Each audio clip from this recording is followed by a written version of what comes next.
Hello and welcome to Mira Mesa High School in San Diego, California for the longest running high school football all-star game in California. It's the 32nd annual Alex Spanos Classic. I'm Bo Fertig alongside my partner Christian Pedersen joining us today. We have a couple cameramen downfield and up top. Christian.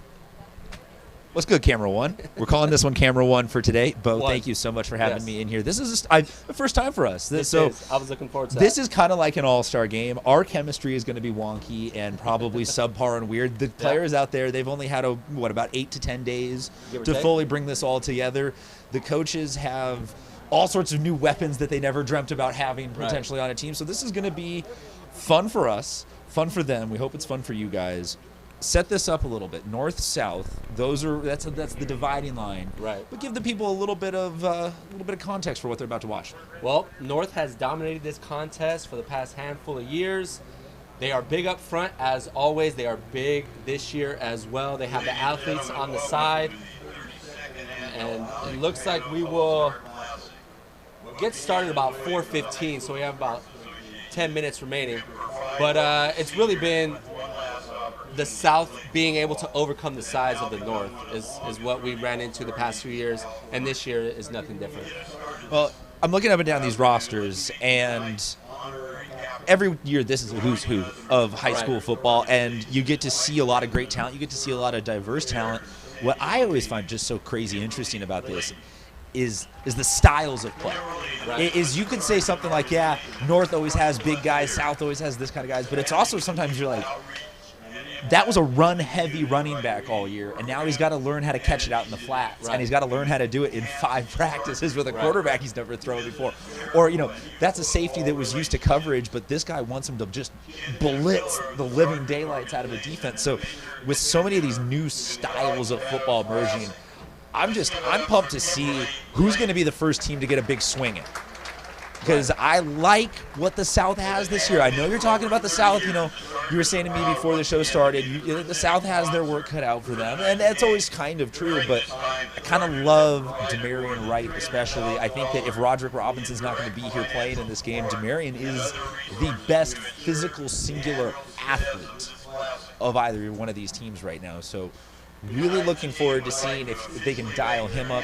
We got some great philanthropy going on the field right now from the San Diego Chargers, donating $25,000 to the San Diego High School Sports Association. The High School Sports Association has been running this game for quite some time now. And they've been pivotal in a bunch of stuff here in the high school community in San Diego, and you have some of their highlights and features on that page or no? Well, what I have is game rules. Deal. And the game rules, we have 12-minute quarters, no inside blitzes, outside blitzes only. During the fourth quarter, this is a new one. If a team is behind by 9 or more points, they have a choice to receive or kick. So that's a new one. You know what? That's a great idea. It keeps the game close because, unfortunately for the South,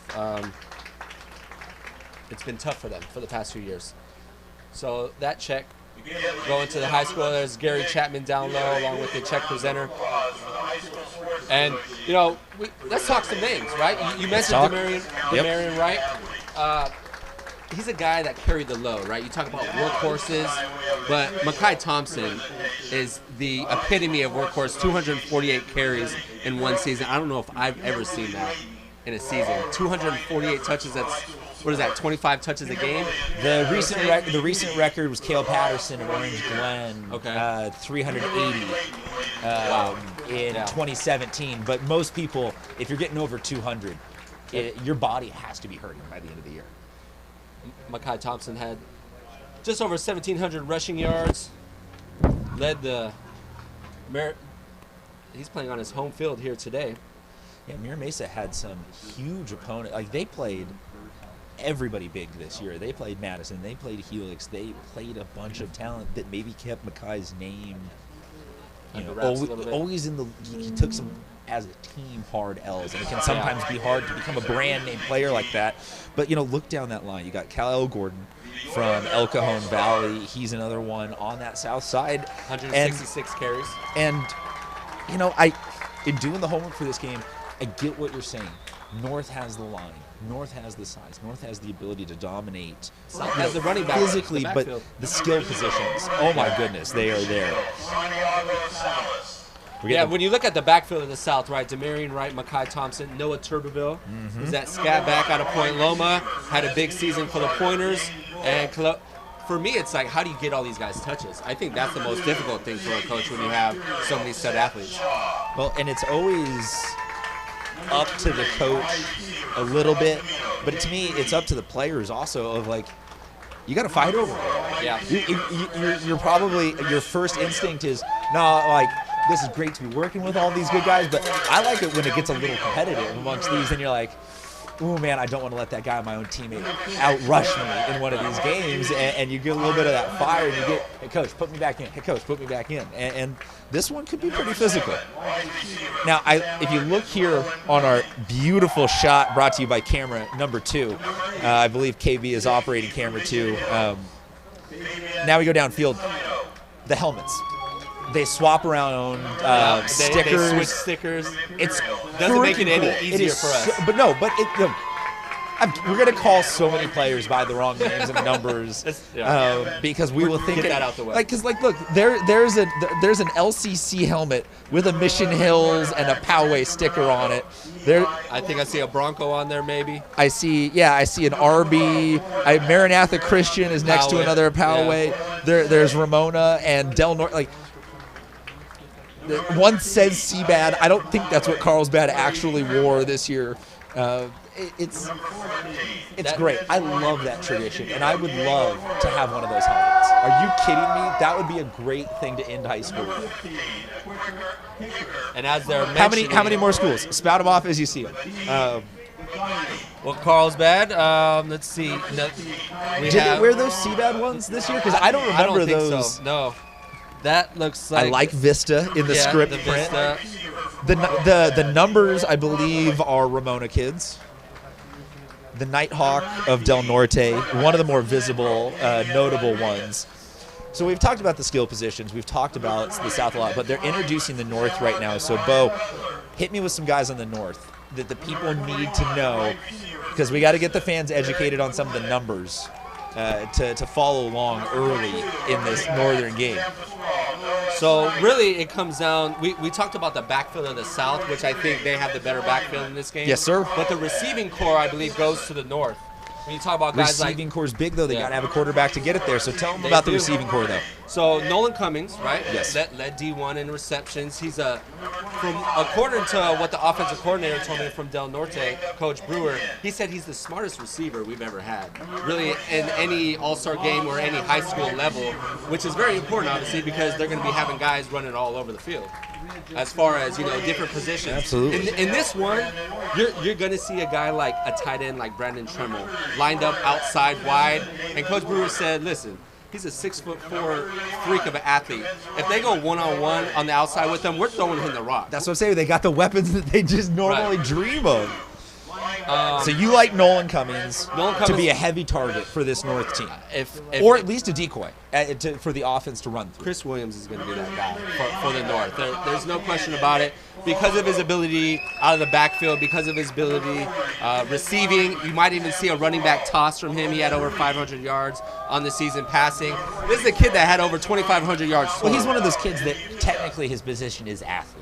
I am starting to be a bit of a curmudgeon old man sometimes when I'm like, pick a position. Right. What are you? Are you a wide receiver? Are you a running back? But he's just, you can't quite describe what his skill set brings to the football field other than just athlete. You get him the ball, he makes some sort of something, even if it's a punt. Even if he has to run around on fourth down and punt it for you, he's that guy. You talk about another guy that did a lot for his team, Nico Arboitz from Carlsbad. This is a guy, when you play in bigger programs, you're not as surprised to play against other guys like this in an all-star game. But when you come from a smaller program, for example, Gavin Marini out of Central, right? This is a smaller program. But the guy I'm really looking forward to seeing is Owen Tsai. You know, a D5 guy put up all the numbers that you can ask for out of a quarterback, passing, rushing.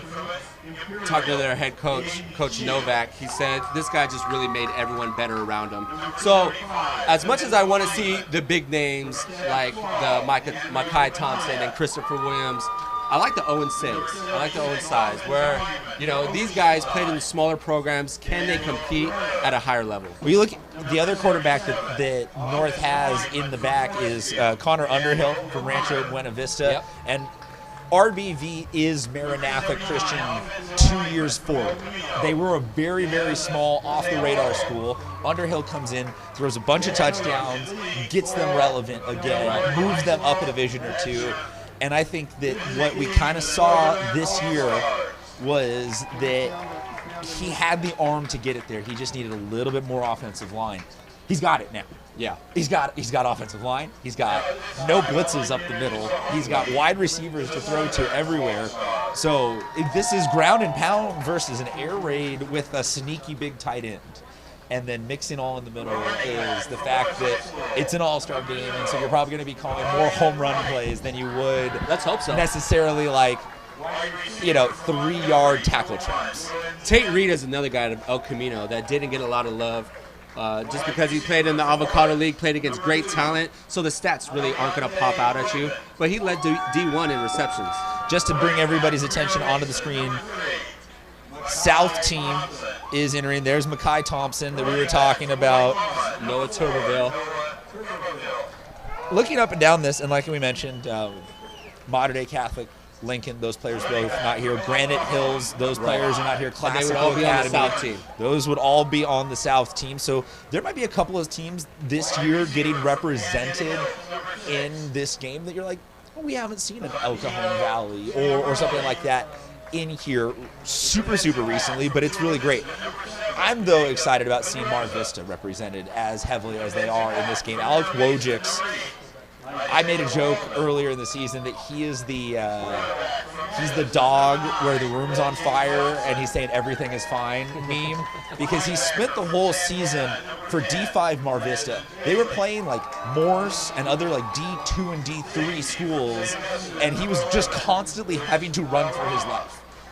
Getting him now, though, where we can see him really shine in a game where he's got plenty of time to throw and he's got plenty of weapons to get it to, I think we'll see the best Alec Wojcik we've ever seen, and he was a really good quarterback this year. He was, stats-wise, the best. Like, the only quarterback to throw over 3,000 yards, only quarterback to rush for over 900 or 800, whatever it was, over 40 He was last year's Samuel Cooper of this year.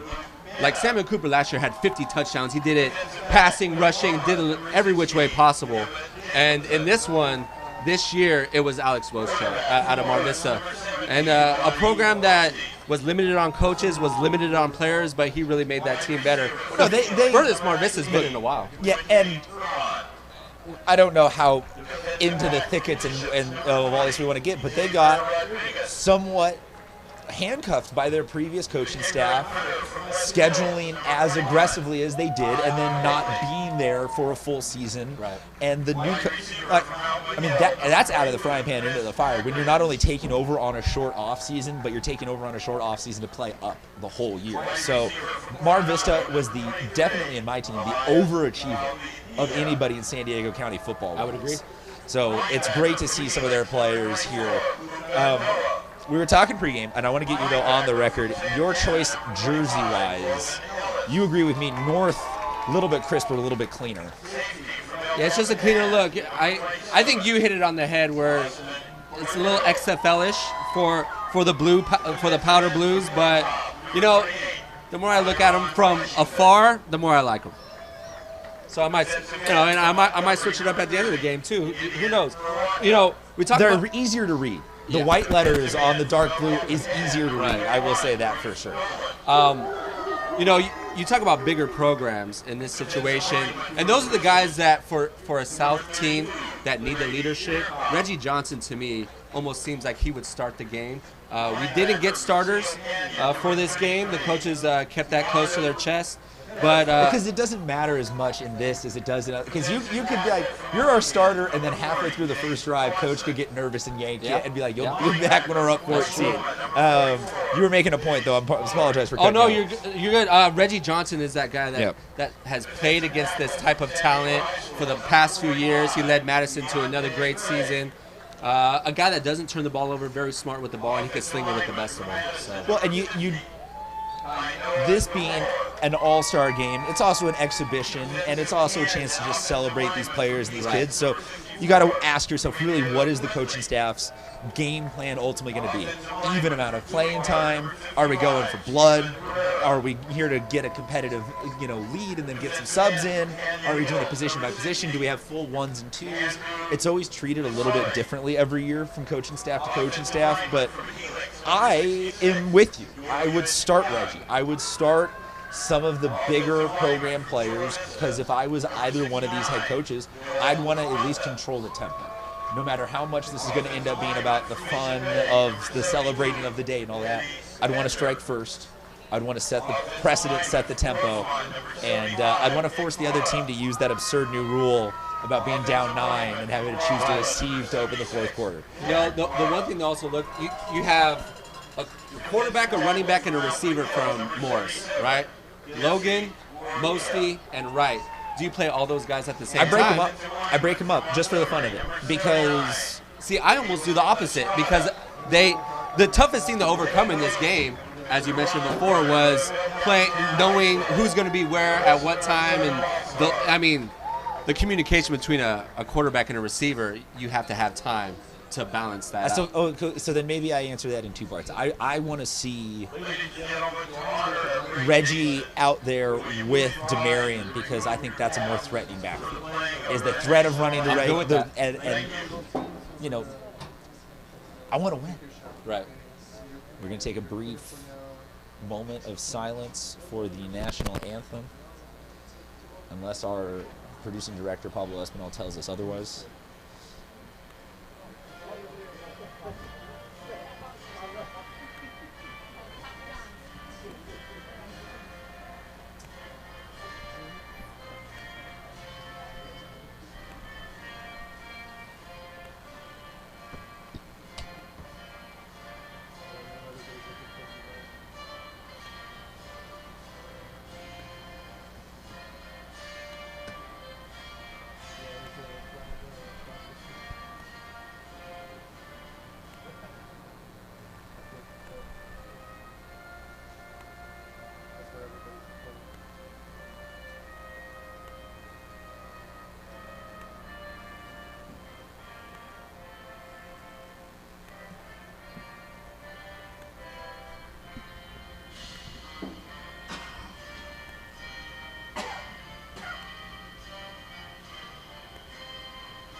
Before we go any further, we should thank again both the San Diego High School Sports Association and the Spanos family for their generous support of making this possible. This could be something that you could very easily come in and just be like, we're going to throw a game, and we're going to coordinate, be there, we'll make it happen. But this is jerseys, programs, this is details, this is care, this is actual investment in the community, and it's always a blast to be here. But we couldn't be there without either of those organizations' support. So thank you. We appreciate it. No more reads or commercials or any plugging throughout the rest of the broadcast. Oh, no, there's going to be at least a couple more. Okay. You got to lie to them.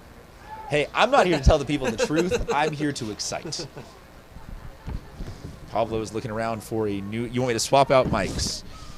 Check 1, 2 on this mic. Hello, San Diego. Hello, world. This is being brought to you on YouTube, and so we hope we have international viewers.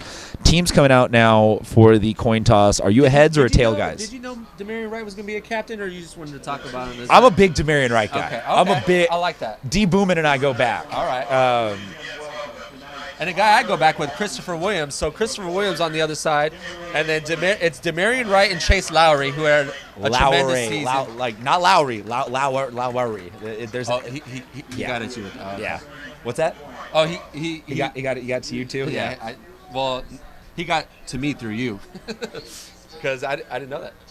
Oh yeah, no, we caught flack on that on Instagram on a reel earlier this year, saying it wrong. I'm a tails guy, by the way. Don't ever put that stress on me, coach guy. The couple of times I ever had to go out for those, I was so worried I was going to say something stupid. And that's Teddy Butner next to Christopher Williams. But yeah, like there's an LCC logo on a red helmet. That's confusing just fundamentally to me. It looks like South will get the first offensive possession of the game. Yeah, when it comes down to skill positions, the South with Johnson and Wojcik, I believe, had the better quarterbacking core and the better backfield. When you talk about 2 Offensive Player of the Year finalists, Wright and Thompson, those are 2 guys that can carry a team. You know, probably want to keep it simple at the beginning, but for some reason, I was talking to the North coach before the game, and something tells me that there's going to be a little wrinkle on that first play, so that's going to be interesting to see. But South is going to start the... I'll tell you what I like in these kinds of situations. Give me first couple of plays scripted. Get me out there, go high tempo. Obviously, I have no idea if they're going to do that. Most likely won't do that. But if you look at Wojcik's right there, it looks like he's got a darker helmet than usual. Or that Mar Vista green is just popping real different in the shading there. But that Trident looks fire on it. He looks poised. I see him ready to take... Looks like Team 1 snaps. But yeah, I was saying I would love to see, run to the right, throw to the left, deep pass, like whatever. Give me 3 or 4 plays real fast, just to get out there. You gotta get that Band-Aid. You gotta rip that Band-Aid off, because for a couple of these kids, it's now been 4 or 5 weeks since the regular season ended, or you might have been a first-round exit in the playoffs. You haven't. It's so crazy to think it's been that long, because we've been so involved still with the high school. The number of shows, though, that have become repetitive nonsense of like, all right, let's talk about Lincoln and Mater Dei again. It's come on, man. I'm so ready for high school basketball. Who's good for high school basketball for you? Dude, La Jolla Country Day girls this year are absolute. They're going to be the best team in the nation. They've been good for like the past few years. But they're going to actually be like dominantly the best in the nation. The kickoff is a way. Surprised they do a kickoff in an all-star game. The 32nd annual. You'd think by now, after 32 years, they'd figure it out, huh? No, I'm saying that they would just started at the 2025. Yeah, I feel like everyone's always saying that the kickoff is what's going to go. Not this year. See who walks on. Yeah, I see Wojcik's going to be taking that opening drive for the South at quarterback. A receiver that 2 guys, right? Aliante Logan from Morris and Quincy Huron from Helix. Like, Huron, to me, down on the field looks like a wide receiver 1. Like, you put him on any team, and he's that guy. Agreed. Size, speed, good in and out of his cut. And Quincy's going to be the single-side receiver at the top of your screen, little bunch formation. And is that Demarion in the backfield with right? Or no, he will get the first touch of this game right off the right side, and a nice gain of 5 or 6. 1,600 rushing yards. I mean, when you get this guy moving downhill, you don't want to be tackling him. Well, for him, it was also, though, about sometimes being the only option. There was some of those games where those 1,600 rushing yards were fought every quarter of an inch at a time, because he would be the only option. It took a couple of games for them to get a passing offense dialed up this year. Ackridge at the bottom of your screen. Wright will get the handoff again, this time off the left side. He needed 4, picks up half of that for 2. So 2 carries for Wright for 8 yards. 1 to the left, 1 to the right. Obviously, you're feeling out the defense a little bit. I don't know how quickly you are trying to put a feel or a vibe or who's sort of winning the momentum of this game. But I think that this is one where you can't go 3 and out on that first drive. There's always, at the beginning of this game, on the first drive. It's all about just not making a mistake. Just not shooting yourself in the foot. This is a little spread formation right here. We're going to hand the ball off to the player in motion. That's Logan, gets to the edge.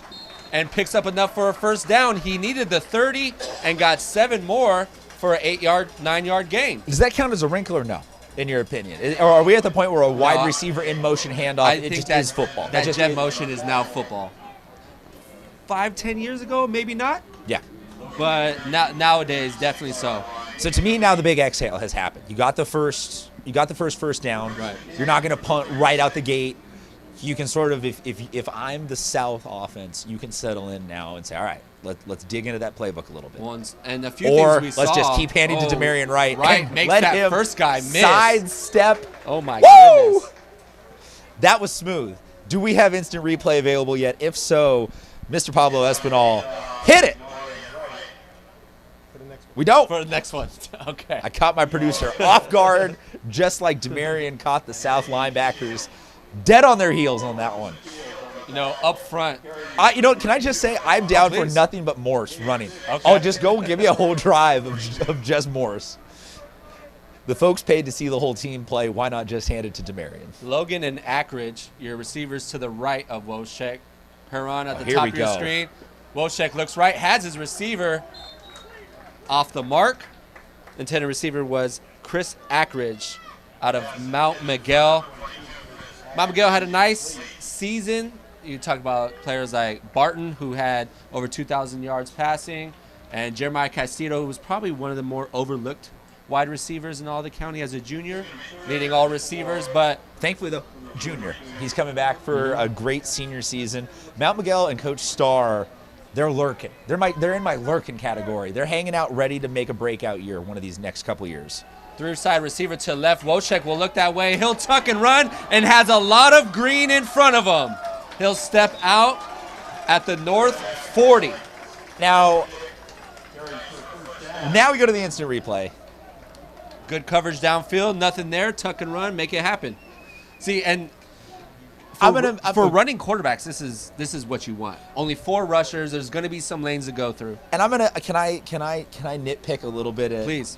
I know this is a postseason exhibition game, but don't run out. Come on, man. Give me a little contact, 25. Just a little contact, 25 yards. You want to give the fans something that, okay. Right. All right. I'm good with that. Logan in motion again. He'll get it off the edge. But this time. What are you saving your body for? And Ciso out of Mission Hills made the tackle in the backfield. Tell me, has Mission Hills been a defensive producing factory the last 5 years or so? Yeah. Every single year. Just solid oak trees of kids.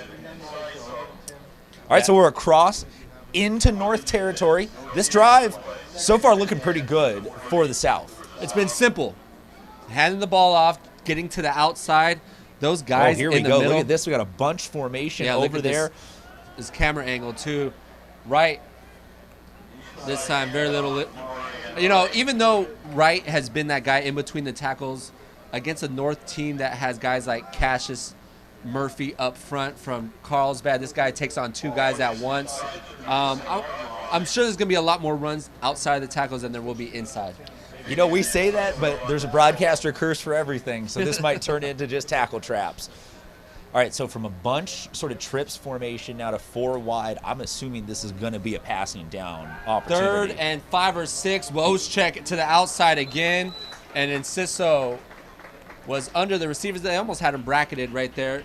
We saw them try to run that out route before. And Wojciech 0 for 2 on that pass. Looks like they're going to go for it here on 4th down. I love that. I think go for it on every. I don't want to punt much today, if at all possible. The only time I'm kicking a field goal if it's. Oh no, I'll kick field goals. True. That I just assumed that this was outside of their range. For the North guy or for the South guy, maybe. That's just kind of it's a little coastal moisture. It's an in-between. It's an in-between.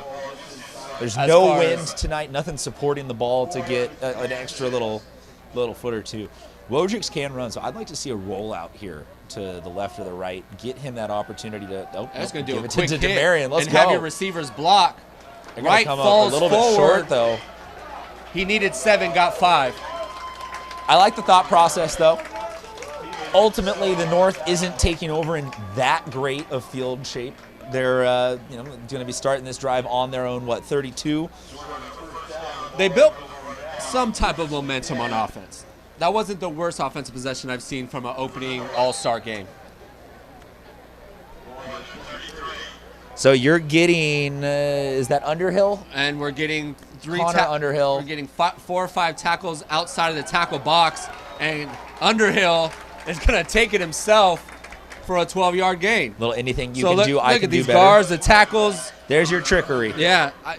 And the coach wouldn't tell me exactly what he was planning, but I could sense that there was something going on, that he might have wanted to create a timeout or something like that, but Underhill saw the numbers.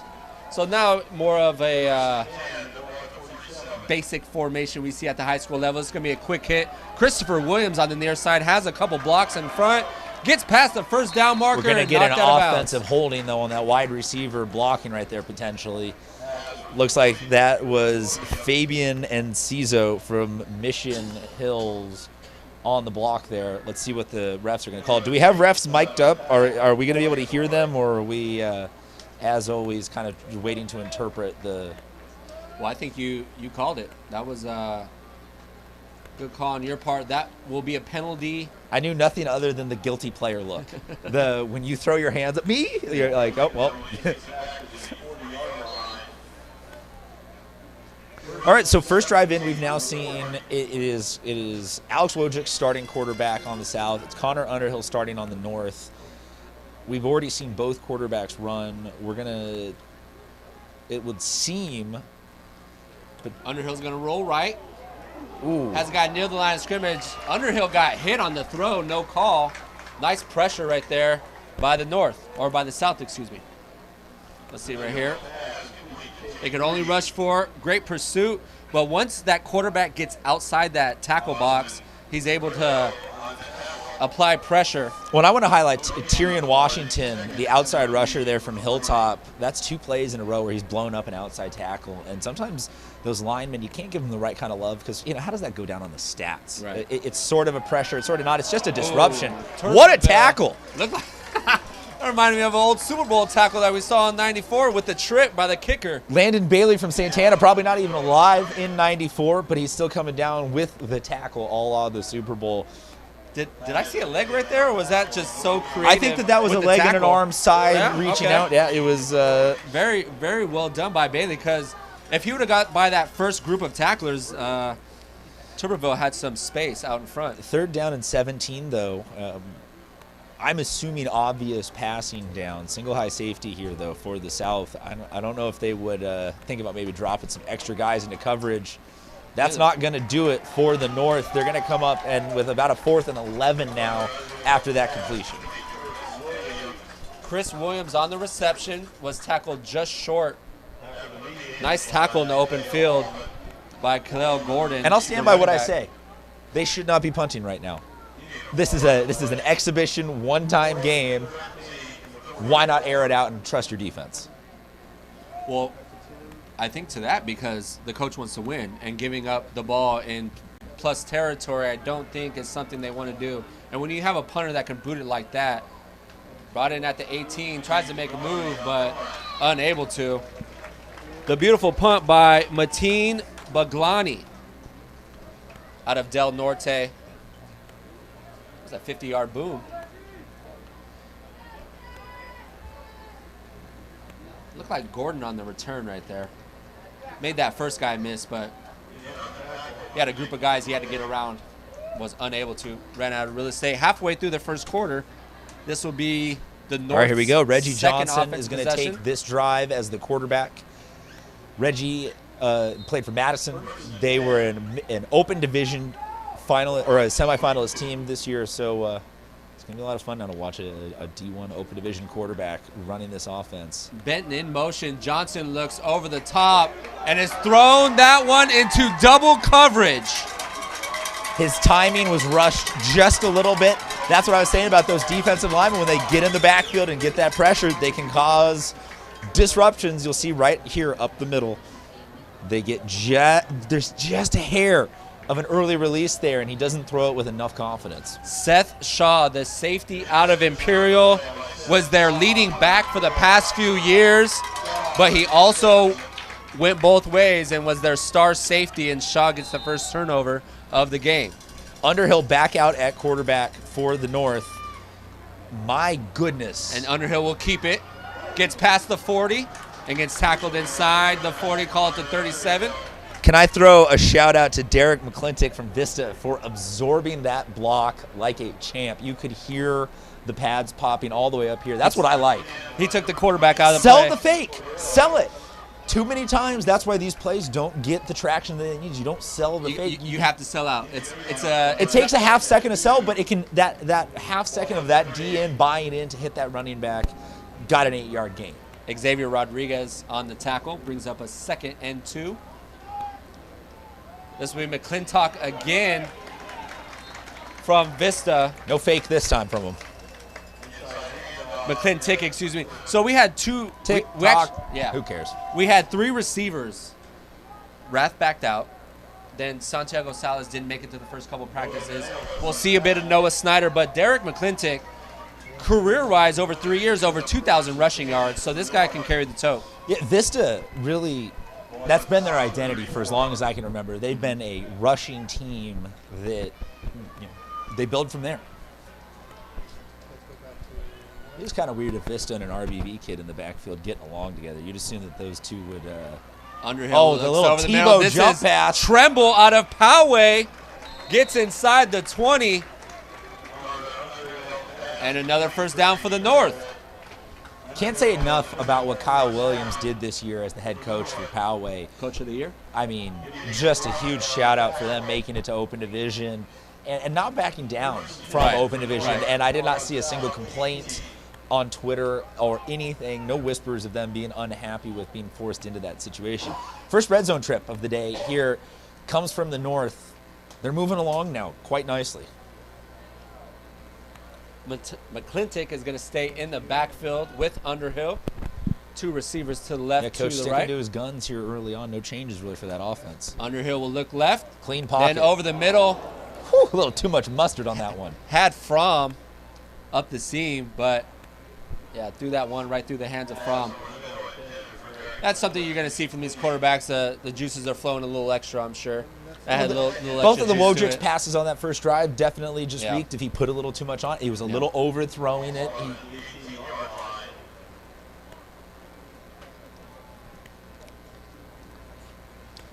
So we have the North in the white, going right to left on your screen. McClintock still the single back behind Underhill. He'll get the handoff up the gut and gets inside the 10, call it the 6 for another North first down. So we talked about that offensive line up front. Brandon Myers was Iron Hog finalist. Aiden Shields, Andrew Batella, Daniel Herrera. You know, you talk about a guy like Myers, 6'4", close to 300 pounds. Myers number 66 there on the right-hand side of your screen with left the green tackle Poway helmet. And the center, Genesis Siomalo, 6'1", 315 pounds. And big number 76 right there, Daniel Herrera, 6'2", 315 pounds. Oceanside had a down year, but they always provide size.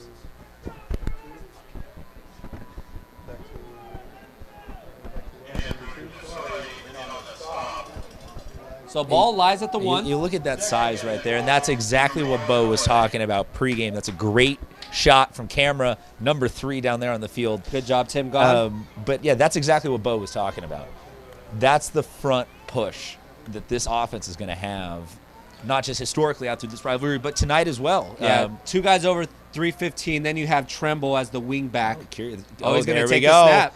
Little trickery. Tremble's I don't think that counts as a successful way to do that. Up on the snap. I've never seen Tom Brady swarm like a corkscrew after. I love the thought process. That might have been a false start. Love the thought process.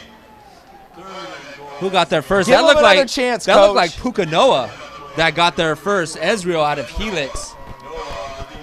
Can I say that getting hit by a kid last name Noah from Helix would be pretty much the lowest thing on my list of to-dos as a football player? Would not want to encounter any of them out Or the there. highest thing, because, hey, you got tackled by a Noah. I would say that there's... No, it has to hurt so much. They hit so much harder than your standard I would say human. it carries some weight, but also, yeah. Literally. Weight, yeah, literally and figuratively. McClintock still the single back. Does this count as pistol that they're in right now? I would say. Are they not quite close enough to have it be pistol? This is more just single back? With Tremble, oh, what a with hit. Tremble in the backfield. That was close. Did he get in? Yes, he did. Don't ask the refs at the modern day game.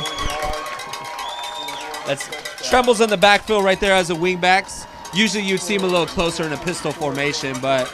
Well, I asked just because I liked it. It's efficient. Yeah. That it looks real well organized. You could run a lot of different things out of that formation. Well, and that's what we were saying about how quickly can you get all these different styles of play to merge, because sometimes, you're going to run 5 wide. Are we doing the further back PATs, or is there a penalty? We are. So this will be considered a 32-yard extra point. I love it. 32 points on this kick. It's going to be a high-scoring affair if you're just tuning in. Mateen Baglani, no stress. And that kick is up and good. All right, so if I'm just taking the pulse right now of this game, this doesn't feel like a blowout, but this feels like that was easy enough for the North that if the South can't answer right now, South is going to need to put up points. It's going to start slipping quick. Well, and it's, looking at it, Reggie Johnson, his first pass attempt, he threw for an interception. So it's, do you keep a guy like, you'll see coaches out there, like an Andy Reid, for example. If a guy fumbles, he's going to give him the ball in the very next play.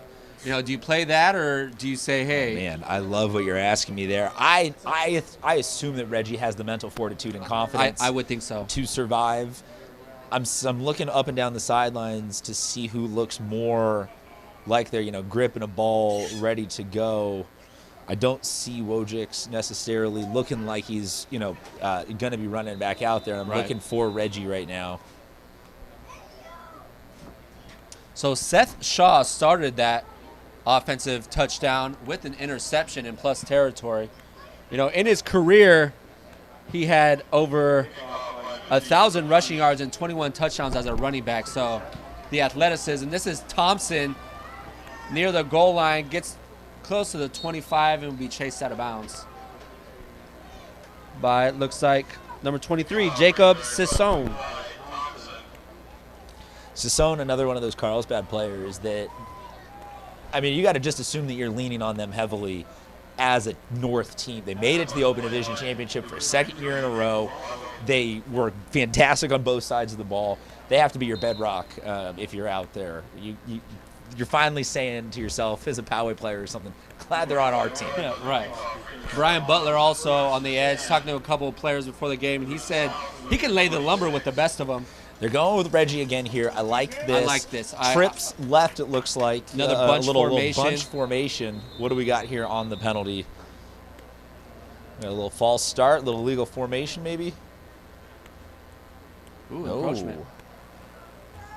So we're going to try and see if we can get a name on that white hat down there, but excellent projection on the voice from the white hat. Could hear him all the way up here. So we saw that bunch formation. We saw that once before on that opening possession. They ran that toss right to Demarion Wright.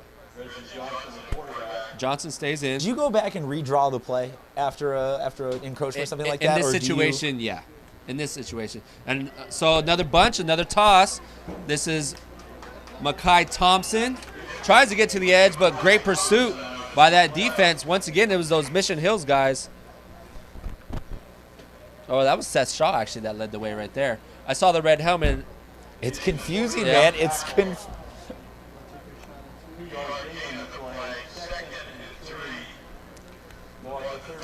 The sun now just starting to set. As you can see, that beautiful field level view has the sunset in the background. So now it feels crisp.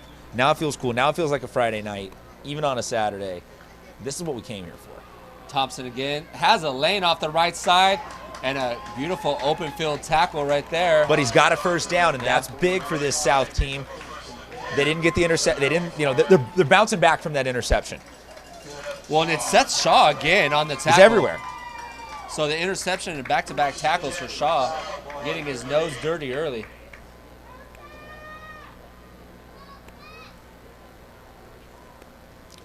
.30 seconds remaining here in the opening quarter. This is the third offensive possession for the South team.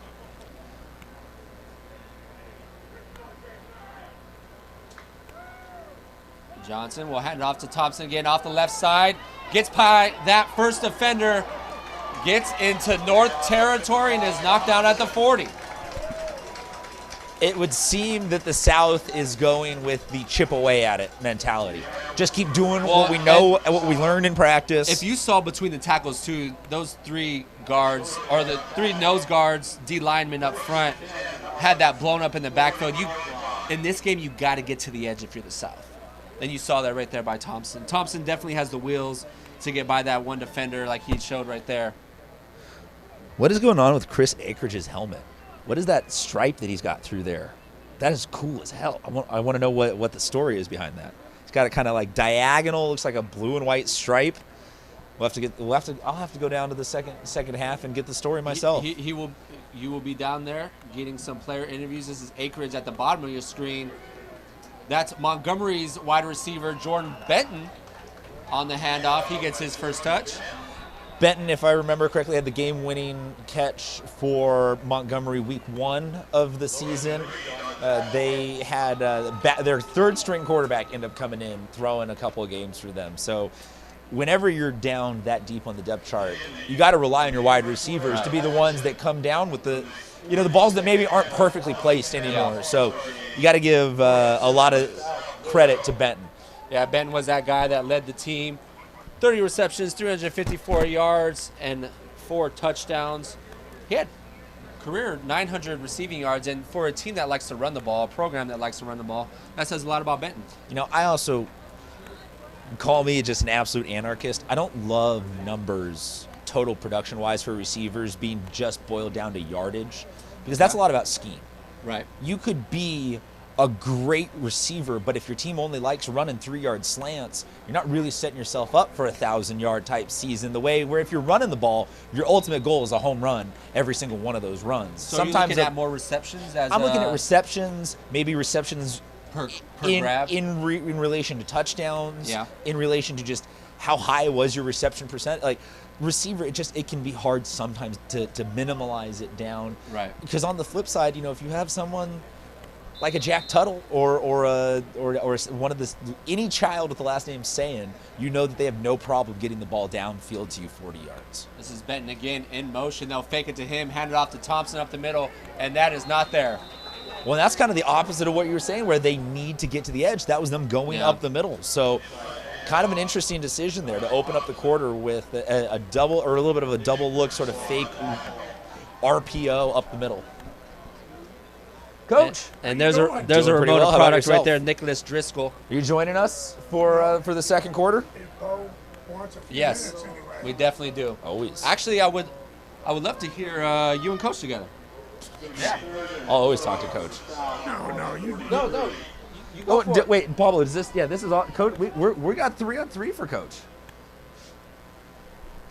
We should give him a proper introduction rather than just calling him Coach. Well, I was telling him before the game we're going to get to the screen. This is Mekhi Thompson in open field, and is brought down inside the 25. Nice open field tackle right there by Elton Hurd. Coach, you like screens? Did you call a lot of screens in your time? Oh, made a living with screens. It's the best way to get the ball to your best players in space. And you got great big play potential with a very small downside. Coach. By the way, I got to tell you, Mekhi Thompson and Chris Smith for the North, we had a great opportunity to meet with them, and 2 of the greatest young men that I could ever imagine. And in fact, it made me hunger for coaching again. Is this an exclusive that you're telling us something that's going to be happening soon? No. Bending off the edge.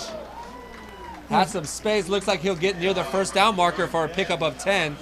This is Coach Carroll. I was talking to Coach. We don't even need to announce his name. We are officially on. Because you ask yourself sometimes, how does the man who needs no intro need an intro? He does on a show where it's a live stream of just voices talking over. But Coach, to me, his voice is iconic. I mean, you hear his voice. But just to give people at home the bona fides on Coach, he has more championship rings than everybody else in this stadium currently combined.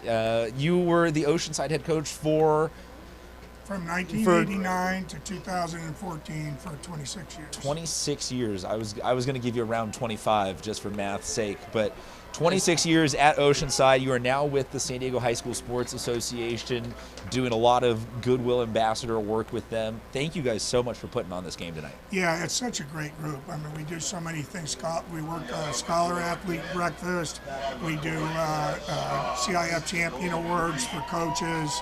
In the fall, we do in the winter, we do All-Star for coaches, administrators, media, etc. Hey, someday you might be there. Yeah. And Are you dragging Bo? Are you announcing that you are going back to coach at Oceanside with Bo? no.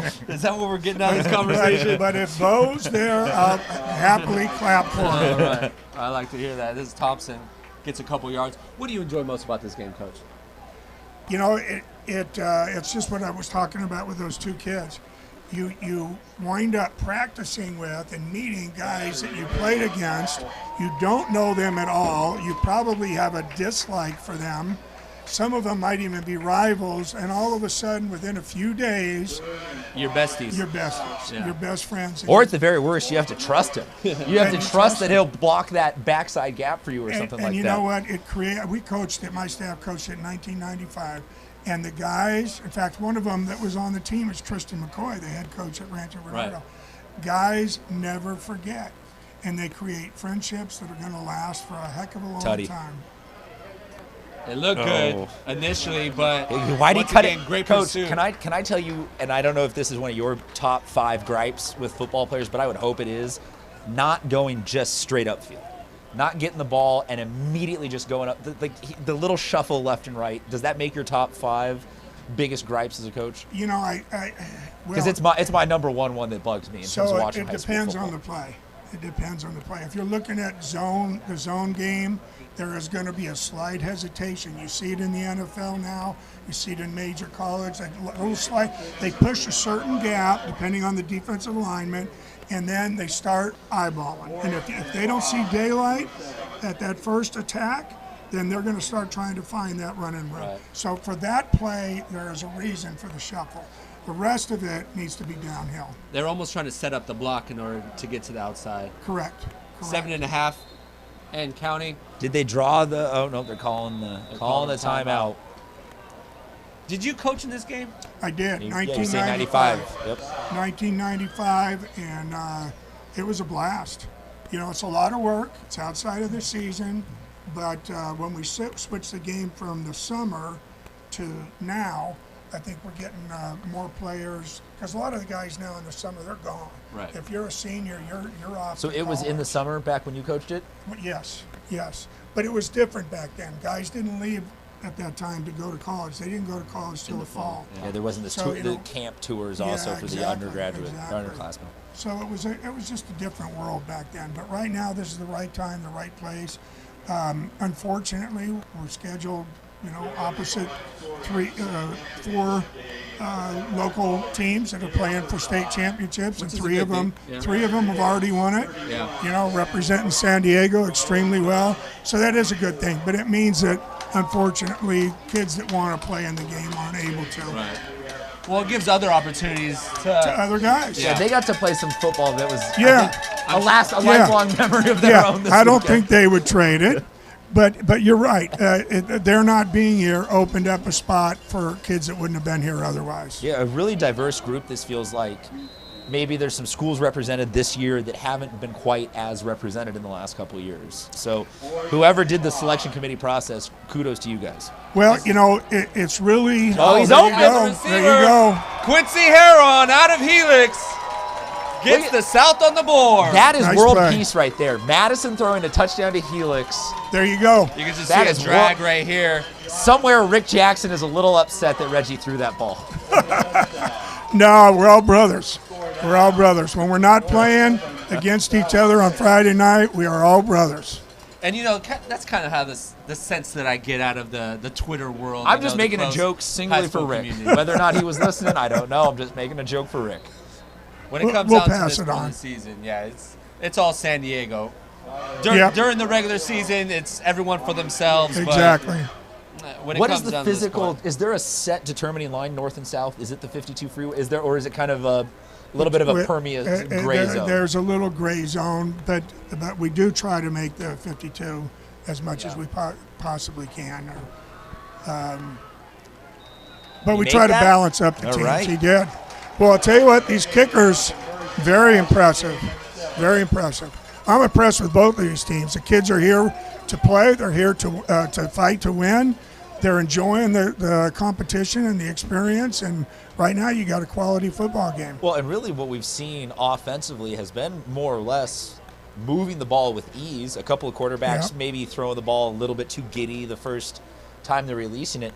I haven't looked at either of these offenses and been like, oof, that they don't have any rhythm. They're way out. Like, this could be a 35-42 type showdown by the end of all what this. I'd love to see right there was Reggie Johnson coming back onto the field and driving his team down after throwing that pick. Excellent. And you know the thing. Onside kick right here or no? No. And the thing that you gotta. You guys don't have the balls. The thing you gotta realize is these guys only had 8 practices. Right. So 8 practices. There's only so much you can implement. Yeah. And I'm what do you even impressed do with in what I terms of see. offensive install? Do you just try to tell them, hey, Well, do your best to absorb what we're talking about? I think here? every coach has their base offense, and then Yes. depending on you know Yes. who they have, as far as do we have a better backfield, do we have better receiving core? I think at least talking to the coaches, that's how it seemed like they were going about it. I like the skill. This looks like Christopher Williams gives a stiff arm to one guy, but can't get past Lowry. So that guy, Chris Williams, Francis Parker, Yep. he played more positions than anybody in 1 year, I think, than maybe in the history. I mean, I saw him at quarterback. Yeah. I saw him at running back. I saw him at slot.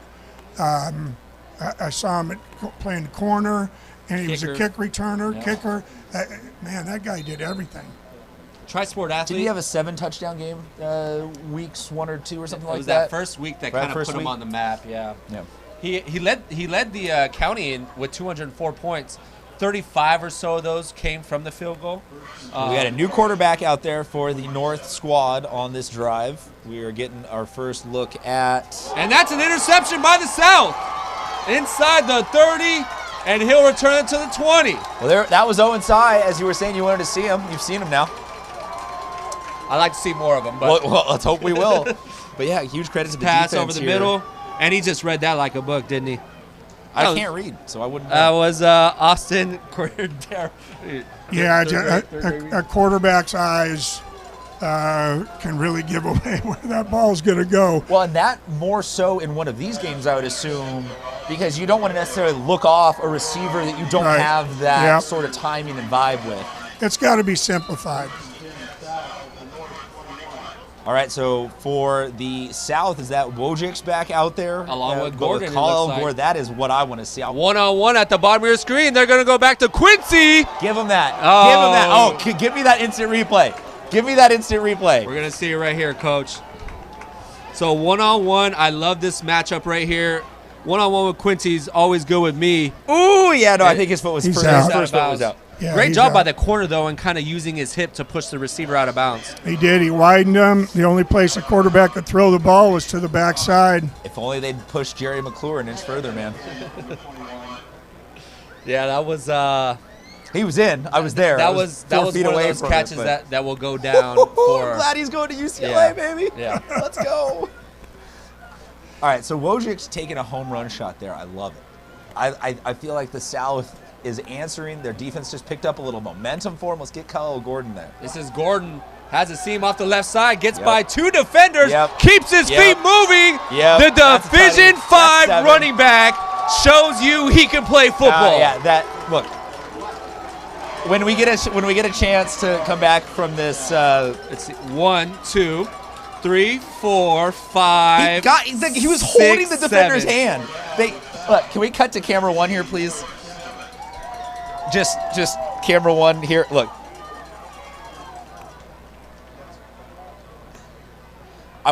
He says a D5 running back show. I want viewers at home. This kid's no joke. This kid is the real deal. We can cut back to the game now. I just had to be camera on record saying that Kyle Gordon is one of the best running backs in San Diego, and he didn't get featured Well, talking to Coach Berner before the game, he said that he thought he had 3 really, really, really good running backs for tonight, and he was going to highlight them. And he has up until this point. We've seen a little bit of Wright, we've seen a little bit of Thompson, and Gordon on his first touch. When you get a first touch like that, you almost have to keep feeding the guy, right? Like, it almost as a coach, it shows that Feed the beast. I would say, do we give out play of the game? play of the game. Sure. Do we give out play of the game? I mean, is that an official thing? That could be an early candidate for play of the game right there. That was what's the up. play. Right. Well, if we don't give out play of the game, and it's then I apologize.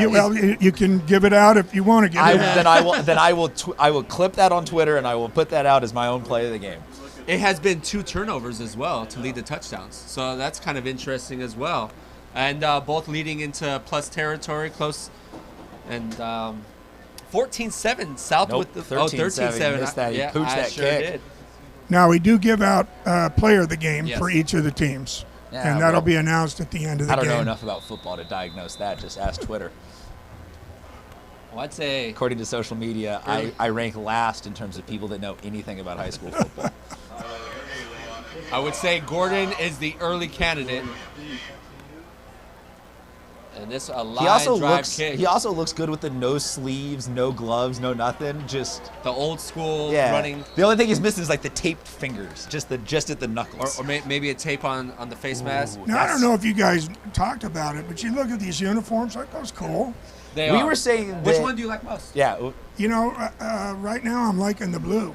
Okay. The blues are easier to blue read look. for me. I like the whites a little bit better. Yeah, I mean, that's a sharp-looking uniform. My favorite parts are the helmets because where do you get the sticker collage? Yeah, That's just cool. I don't know where that tradition started amongst this game's history, but whoever came up with that, great call.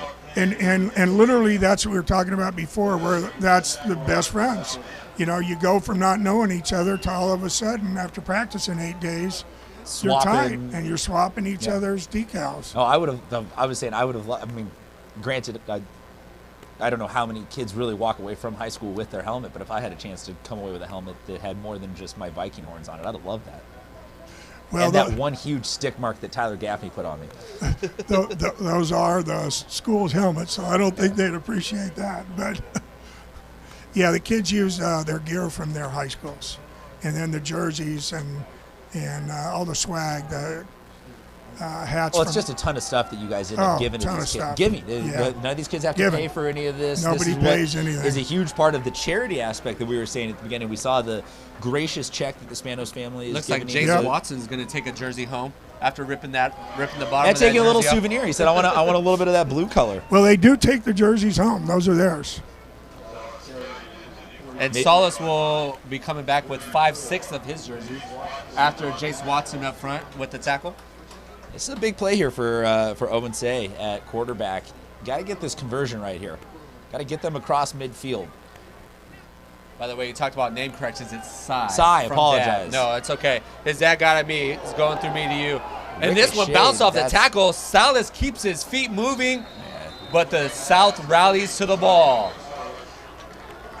You know, that was a real good call. That was a swing screen. Something simple. And again, it's that theory of get your best players the ball in space and let them make plays. But unfortunately, the defensive players beat the offensive lineman coming out to block. And in that case, no screen is going to The lateral speed tonight has been amazing. It has. And I know that is maybe getting a little too technical for some of the viewers at home, but the lateral speed, meaning just when they go to those sweeps, sideline to sideline, that whole defense was there. It wasn't that there was just one guy and then the rest showed up once they slowed him down.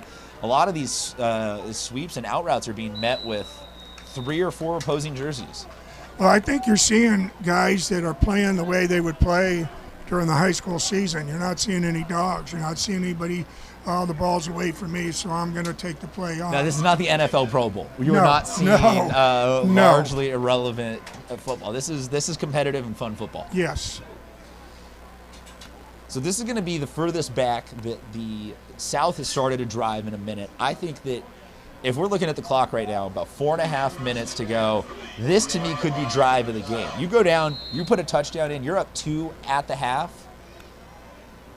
That seems like you're in the driver's seat for the second half of this game. To me, I just don't want to give the North the ball back with any time. Even if I'm going into the half up 6, I'm feeling pretty good. But I get what you're saying. So, Bo, I'm you say 100%. we being the South. Are you, as a Chula Vista alum, are you Hey, here you rooting just for showed the your South? colors. You just showed your colors. Because you showed your colors, Coach. I showed mine. The South has always been an underdog. They always get overlooked. And, yeah, boo-hoo, play the victim card. But it's the case. Maybe Well, no, I'm just asking. Are this you is here Logan. rooting? Let's check Logan out on the edge.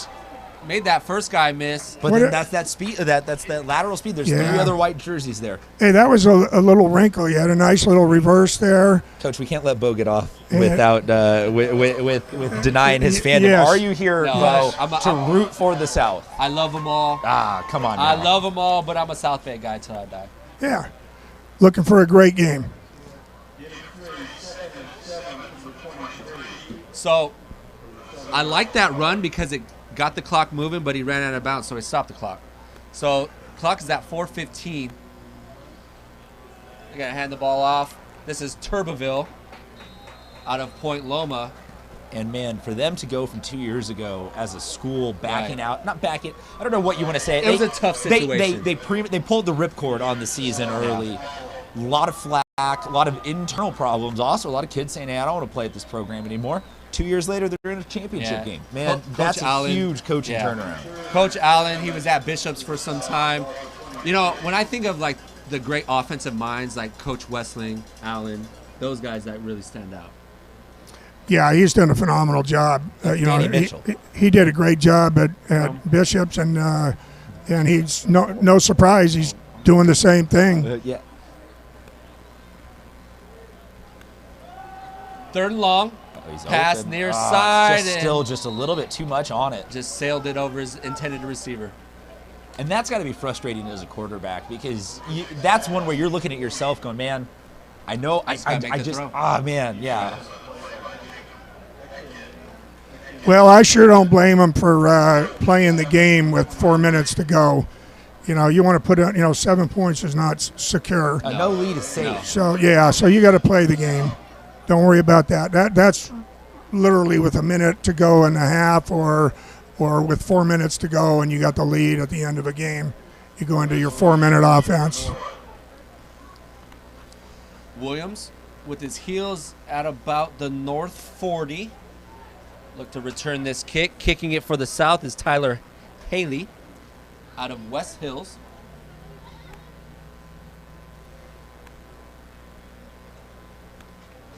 It's the first punt We we've got seen a from block. them today. Whoa, it's And the blocked. pressure off the edge gets there.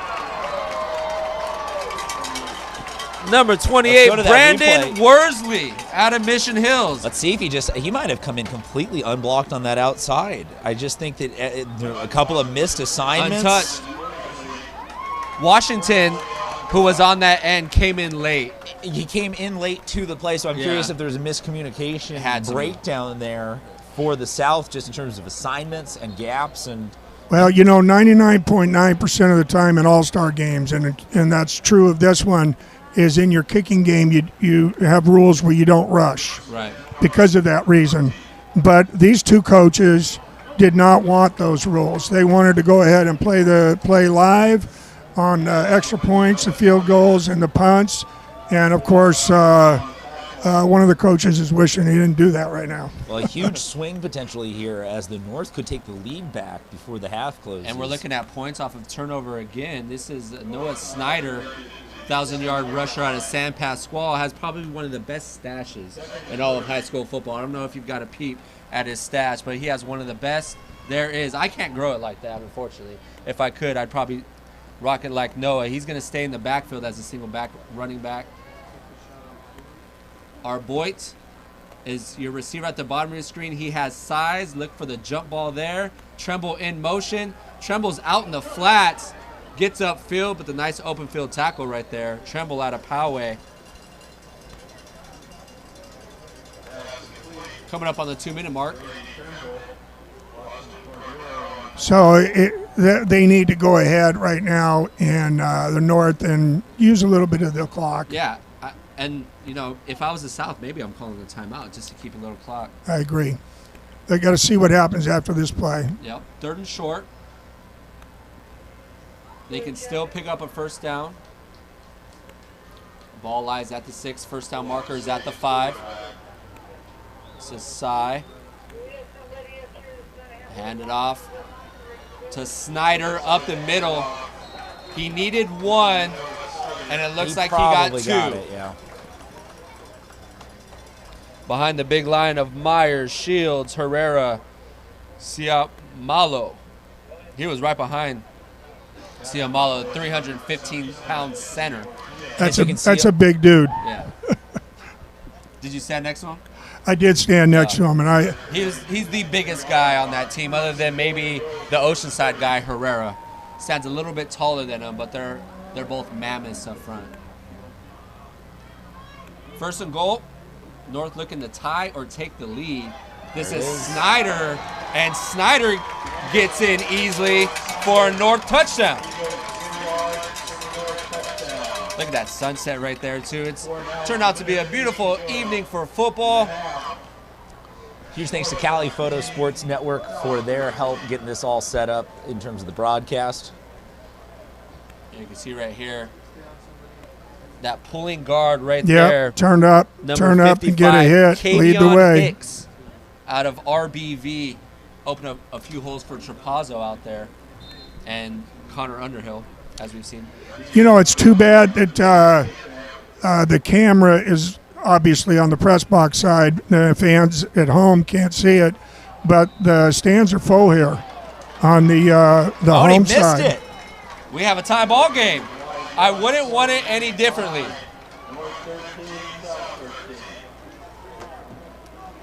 My goodness. 108. Looks Did like they do overtime in this?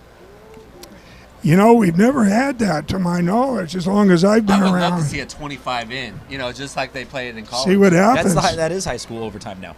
I can tell you that is. right. Yes, it is. And that'll be something to discuss with the referees and the coaches right when the fourth quarter ends if they're tied. Christian brought up a good point at the beginning of the broadcast. Were you in it more for the win or more for the exposure of the kids? Like, what percentage of... Well, first of all, that's a great question. There's not a coach alive or a player alive that steps on that field and doesn't want to win. Right. And if they're really serious about it, they're given their whole week in preparation 24/7 to get that win. So to me, the greatest feeling in the world is winning a football game. The second greatest feeling, though, is losing a game that you fought hard and you're proud of your kids. So You're a better man than me, Coach. So for me, during the season, it's about winning and preparing kids and developing character. After the season, it's about seeing kids coming back. And as I've retired, it's the relationship with the kids coming back. I do remember all the CIF championships, but more important than those CIF championships is the relationship of all the players. So they're going to give Reggie one more drive before the half to see if he can get something cooked up here for Team South. We're going to let him pass on first down. Play fake pressure off the edge. And is that Cassius Murphy? Nope, that's his teammate, number 23, Jacob Sisson. Got a lot of whistles here. I don't see any flags, so I'm assuming just a timeout called here by the South. Oh, timeout called by the North. You can see right here. Oh, Sisson beat his guy on the inside. Yeah. And his teammate right next to him, Cassius Murphy. Those are the two guys up front that Coach Brewer. Just getting around Jack Parr out there on the outside, just a little bit quick. Yeah, speed kills. Those big guys, if their foot speed's not real good, they got to kick backwards to get those edge rushes. And, I'll tell you what, if you've got athleticism and some size, that's the position for you. And if you can keep playing beyond college, you make a lot of money doing that in the NFL. Well, we've seen Devin Lloyd from Otay Ranch, want to say class of 16 or 17, went to Utah, now is with the Jacksonville Jaguars this year, and he fits that exact mold. Didn't really know what he was in high school. Was he a lineman? Was he a linebacker? And he fit into that outside linebacker body type perfectly. And now he's making, decent NFL money for the next couple of years. So, yeah. Yep. Johnson stays in. 2 receivers to the left, 2 to the right for Johnson. He'll look left. Has a guy on the near side. That's Herone. Long way to go, though, still for the South with only 52 seconds. Obviously capable of getting it done. Nothing here is impossible, but, 3rd and 7, and still basically the length of the field to go here for the South to break this tie at halftime. And Quincy has been that kind of that go-to receiver for the South here in this first half. Almost had that touchdown. Well, if they don't get it here, there's going to be a timeout coming from the north. Had 2 touchdowns, excuse me. He had that 1 touchdown on the drag. He's matched up single side at the bottom of your screen. 3rd and 8. 3rd and 7. Give or take. He was looking to Quincy's way. Johnson will tuck and run. Gets past the first down marker. Almost took the ref with him. Nice job by Reggie right there. Play broke down, and he got the first down for the South. And reffing-wise, they are also part of the people that we need to shout out tonight. The San Diego County Football Officials Association sending out this great crew to come do this game. They don't need to be here. Yeah, they don't need to receive more abuse and criticism and anything like that. They already do for the season. So huge thanks to them and all of their support throughout, obviously the entire season. But to come here and make this night really special with a good officiating crew. Yeah, awesome. And they do it for free. Yeah. This is that's why they get the donation. shout out. If they were getting paid tonight, Bo and I don't get shout outs. Bo and I are here to make money. The refs, they are here to get shout outs. And those guys really do need to be appreciated. And coaches get a little hot on the sideline, but you know what? It was a tough year for officiating. Yes. Well, they need more people. Yeah. They need more people to get involved. You're talking about this is a whole show into itself as an hour-long discussion of what's the root cause of all that. But absolutely, the bottom line is they need more people. They need more people, and then those people will grow and start to excel. I don't get it because to me it's a great side hustle. Make a couple $100, you get to hang out on a Friday night, some good football. Johnson has one-on-one on the outside. He'll go that way. What a throw. Nice pitch he and got catch it. Yep. From Johnson to Eckridge. Does that count as the bread basket? Is that right in his bread? Because he kind of turned around and he looked like he kind of hunched over. Well, you got to see the replay here. A little low for the bread basket, maybe. Yeah. What is that celebration? Is he doing curl? Is he doing pull downs? Off the back hip, yeah. Chris Akridge, though, that was an amazing catch by him.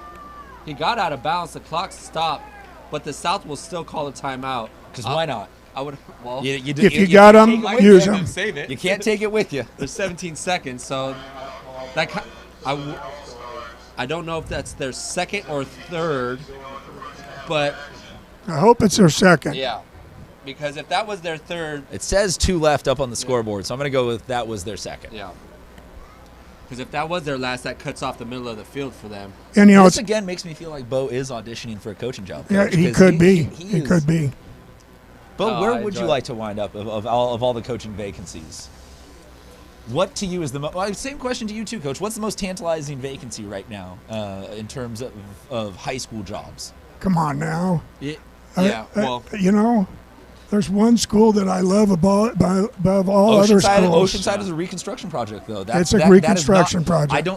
I think you're maybe clouded in terms of you have a love for Oceanside, but I ask you honestly as a what school to you interests you the most in terms of what it could become if you give it 5 years? Well, you still think Oceanside is that? So Oceanside right now has nowhere to go but up, and if you do elevate it and you do bring it up, the community will get back involved, and some of that history will start replicating itself. But it's a tough gig, tough job.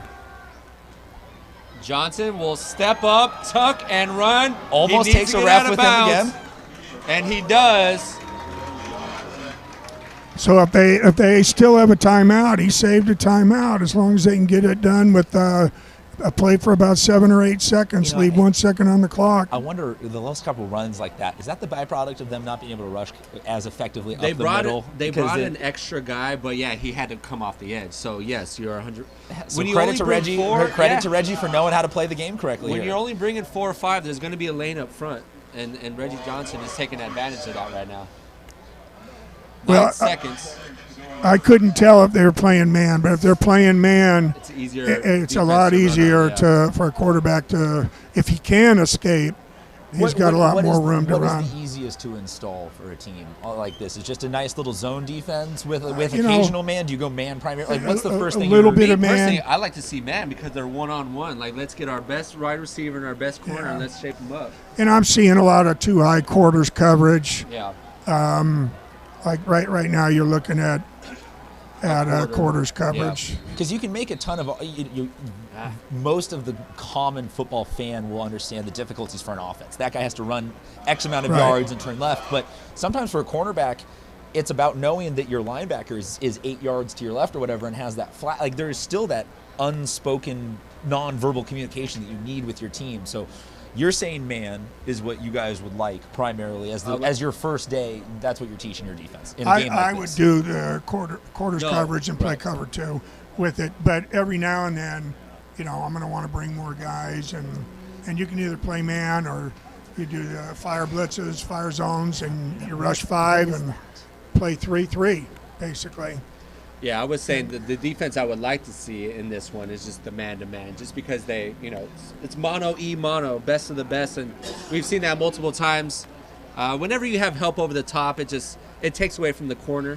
And scouts want to see, man-to-man coverage. For talent. Yeah. Right now, with 9 seconds, though, it's keep it in front of you. Right. So, they're going to play off.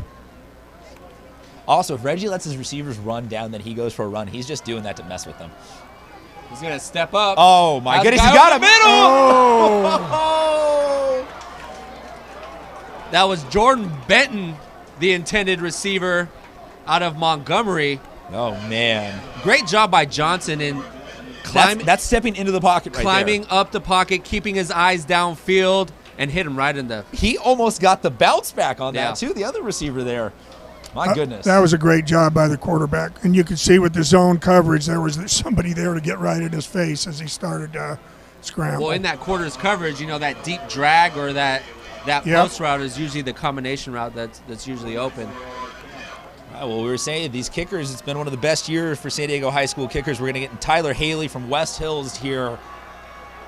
44. Does he got the boot? I don't think it's good enough. He does not. There's a certain crisp in the air that feels like it knocks the football down. Maybe that was it. That will end exciting first half action. The crisp brought that one 10 yards short.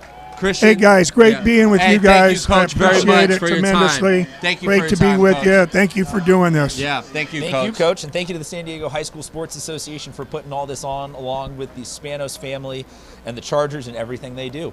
Halftime, do we have cheerleaders, fireworks, and the best? We have Charles James. You have you and me and Charles James. That's about as good as I think that might be better than definitely. Let's go through the recent Super Bowls. Okay. We had like 50. We had Snoop and those guys last year. Right. Charles is better than those as a halftime entertainment. Who was the year before? I don't know. The only one that I remember was like Beyonce. I think might have been the year before. JT and the the ripoff. Rank him above. You're going all the way back to the Janet Jackson. That's the one that stands out to me when I think of halftime performance. Well, let's hope there's no wardrobe malfunctions let's not. For this halftime show. 13-13. Had a good first half. That's not where I thought we would be, especially when, like you said, it was points off of turnovers and we had a little bit of everything. Yeah. No, I liked what I saw out of both offenses. I mean, the defense really set up those offenses in that first half. They gave them short field to score. And really, the South coming out relied on that run game, and that run game eventually opened up that pass game. Reggie Johnson, it was nice to see him come back in. Man, I thought he had that one there at the end. Yeah, he did. Just unfortunately, the receiver did not bring it in. We're going to get to some shout-outs as well. We're going to take a quick break, though, here on the Cali Photo Sports Network. We got commercials? We do not have commercials. We have something a little better, and that's called a break. And Christian will, before we get to that, though, he's going to be down on the field interviewing some players. Is there a guy in particular other than the diagonal line across the helmet? Yeah, so I am going to go figure out what's going on with Chris Akeridge's helmet. There's a blue line. I'm thinking, if I'm just looking up and down this, that's got to be Joel Zapata's decal. That's got to be a Chula Vista blue and gold. The alignment? But he's got it at like a diagonal. Like, I don't know, man. I just think that we might need to redesign Chula Vista's helmets. Like, that might need to be a permanent thing. They've been redesigned 5 times in the last 5 years, so... Yeah, I'm sure Howard Bannister's probably calling me right now telling, shut the hell up. No, man, look, so far, obviously, we think there's a play of the game, but there's no player of the game. So we will see what's happening in this second half, and, you know, much like Reggie in terms of these plays, we'll call an audible, and we'll see who we get down there. Amen to that. We're going to take a quick break here on the Cali Photo Sports. Whoa, where did that come from? Cali Photo Sports Network. Stay with us. Coach, how'd your daughter do? Very good.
exciting second half action at Mira Mesa High School. It's the 32nd annual Alex Spanos Classic. Christian Pedersen is down on the field looking to find Coach Berner of the South. It's a 13-13 ball game. It's been a good defensive effort, and it looks like Coach Berner is down with Christian right now. We'll send it down to him. All right, so Coach Berner here, you guys are tied at halftime. What's the message going into the second half? Are you going to give the cliche clean slate new game, or is there something to build off in that first half? No, it's going to build off. We had them. We made a mistake on punt. It's a hard thing to take care of. The short practice we had, we dropped the pass again right there. It should be, for us, 21-7. But come back out and got to play some football. Any secrets or sort of wrinkles left in the playbook, or more of the same in that second half, just dominating the side? We have a couple of secrets. I don't know if we've got opportunity to pull them off, but got to play football. Well, Coach, thank you very much for joining us. Back up to you guys in the booth. We will head on over to the north side. All right, thank you very much, Christian. He's going to be catching up with a few players from the north and the south side. We have a 13-13 ball game as the north comes back onto the field. We're going to bring in a special guest. We had Coach Carroll on in that first half along with Christian. Coach James, who has been a part of the San Diego community for quite some time now. Coach, first question, did you play in this game? I didn't play in this game, but I did coach in this game. So in your experience in coaching this game, any advice to the coach? Obviously, they've already played, but what was your take? What was your experience in playing this game and coaching it? My experience right off the bat was the size of other players in the county. You have these small guys that you coach so much, and then when they come out, you're like, man, these guys are 6'3", 6'4" up front, 300-something pounds, and the backs are so big and strong. It was amazing. So some of these coaches that coach, they're used to size like that, but some of these coaches are not used to the size like that. So a lot of times when they call these plays, they run a little bit better, they run a little bit faster, they run a little bit stronger, a little crisper. So, just enjoy it. I was talking to Coach Brewer before the game. He's the North offensive coordinator, and he said those exact same words. It's like, I'm not used to this. If I had these guys, yes, my job would be a lot much easier. I'd be able to spend more time with my family because these guys just find a way to get it done because they're just such good athletes. Oh, yeah. I had the same experience. But you know what? It's a gift and a curse because, when you have a team that's stacked like this, like, who do you put in? Like, who do you give time to? That's what I was talking about in that first half. Yeah. You want to give everyone their touches. Right. But at the same time, you want to win. Right. We asked Coach Carroll this question. Was it more of the win for you, or was it more of the experience in trying to get guys some looks? It was anytime you coach, you want to win. So, with our guys, we had meetings and stuff, and we had luncheons and stuff like that. And the first day of practice, I told them, hey, I didn't come here to lose. We came to win. And that was what was on our mind. We wanted to get everybody in the game because this is their last hurrah. But at the same time, we're trying to go out of here with a W because you're representing your side of San Diego. So we had a few shout-outs. Our first shout-out from Coach Mike, talking about Kanoa DeVore. He said he is the definition of a force in the trenches. He is constantly working on improving his game. The man moves in silence, but is loud in his actions. He was a staple on the O-line. He works his craft constantly, putting in the extra work in the season and in the off-season. And he said, as a coach and a trainer, he's rarely seen that type of work ethic. When you think about players in the past, what were some players that stood out for you that had a similar definition of just the work ethic? You didn't need to be there. You didn't need to look over their shoulder. They just did what they were supposed to do. Hands down, Raiden Hunter. Yeah. Raiden Hunter was a workhorse, and you see it in the college levels as well. He was a guy that did everything right, was a no-nonsense guy. Not flashy, didn't need the best helmet, the best uniform, just went out there and said, Coach, what's my job? And let me go out here and do it. So, hands down, he was that workhorse for us. Yeah, and talking about DeVore, he excelled in the classroom and mentors the people around him up. An outstanding individual and truly ignites the spirit of this great game. You love to hear that. Thank you, Coach Mike, for that shout-out. And one of the first shout-outs that I got was from Father Andre Logan. I asked, give us something on certain players, you know, something that they do in their off time. And the first thing he did was shout at the stats. And I think for Andre, it was just more, he was so involved in getting his son's name out there. That was like his first instinct. Boom. Yeah. We all know Aliante is one of the best receivers in the county. Yes, he led all receivers with over 1,000 yards. Yes, indeed. But it's nice to see dads involved with their kids. And he sent a special message. He said after it was all said and done, I got to find that message because, he emailed it to me, actually. We're going to get to that. He said, Aliante is looking and majoring in sports medicine. Currently has a 3.0. But the one thing I love the most, he said he loves to play Fortnite with his little brother, Ashton. Aliante calls him Ash V. He loves eating peanut butter and jelly sandwiches and is just an awesome young man, coachable, hardworking, determined, and kind. Did you have a special, like, pregame food or meal that you always went to when you wanted to have a good game, Coach? No, but you know what we did? Our first game of the season every year, we stayed at the Omni Hotel. They were very great hosts to us. A good experience. Give them the college experience. That was our thing every year. We took trips to Vegas and stuff like that. But the first game was the kickoff, and we really wanted to do something special for them. So we had pregame meals for certain games, but that was the main thing. We wanted to start the season off right. Coach JD also wanted to give a shout out to DeVore. He was his coach. And he said one of the best young men he has ever coached in his high school career, the junior varsity head coach at Madison. So a lot of love for DeVore on the South team. The South team will kick it off to the north. And a good booming kick. This is Chris Williams inside the 10, has a lot of space. Gets by those first two defenders, but it's Washington who stops him in his tracks. It's always interesting, too, because you got a guy like Washington, they're starting running back at Hilltop, and then on special teams just comes flying downfield. It's like, when you're an athlete, it doesn't matter really what position you can play. If you're an athlete, you're a guy that can get it done. Yes, indeed. And when you're playing with guys like this, a lot of times the smaller team guys pick up their game so much because they got so much help around the support. So you see them make big plays in games like this. North will start with the ball. A quick hit to the near side. Has some blockers in front of him. Gets past the 40 and is cleaned up near midfield. Number 27, Austin Cordero, the safety out of El Cap, laid the lumber. You can see right here, great job by Aiden Voigt in getting through those blockers. But that might have been the play of the game right there, Coach. Very big hit, but one thing that impressed me is how he popped right back up after that and pointed to the crowd like, I'm not hurt. Let's do it again. Cordero, the safety out of El Cap. Coach Ron Berner, the head coach of the South, has coached his defense up well throughout the years. This is Underhill, rolls right, has his receiver in the flats, but goes through the hands of the intended receiver.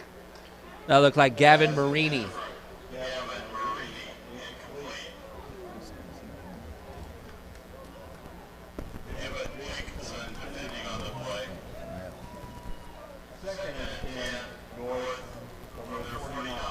Yeah, a lot of these guys, man. I see that was from Montgomery, Jordan Benton from Montgomery. You know, some of these guys, when they see those Helix helmets and stuff like that, like, hey, I can play with y'all too. I love to see it. This is McClintock, had a rushing touchdown in that first half and follows this big offensive line. You mentioned the big boys up front. North has two guys over 300-plus pounds. Yeah. Guy out of El Camino, that is Seamalo, and Herrera out of Oceanside. 6'1", 6'2", 315-plus. Being down on the field earlier. As big as they are friendly, those are guys you do not want to mess with. And McClintock, once again, just follows that big offensive line and pushes his way forward close to the first down marker. Good, strong run right there. What was one of the more difficult things in coaching this game?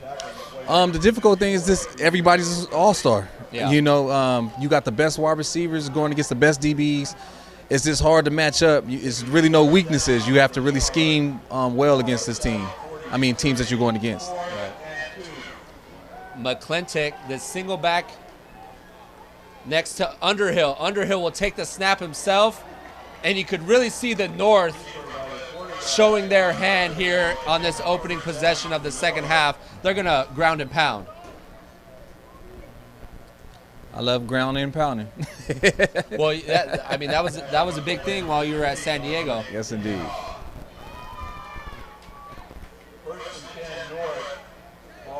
If I had a rod on my team like Lincoln last night, man, that guy's ground and pound with him. Were you at the games last night? No, I actually watched them all live though. Nice. Yeah, and he did it all on one leg. Man. Underhill rolls right and skips it to his intended receiver. Yeah, I caught that. I caught the Mater Dei game and Lincoln game live.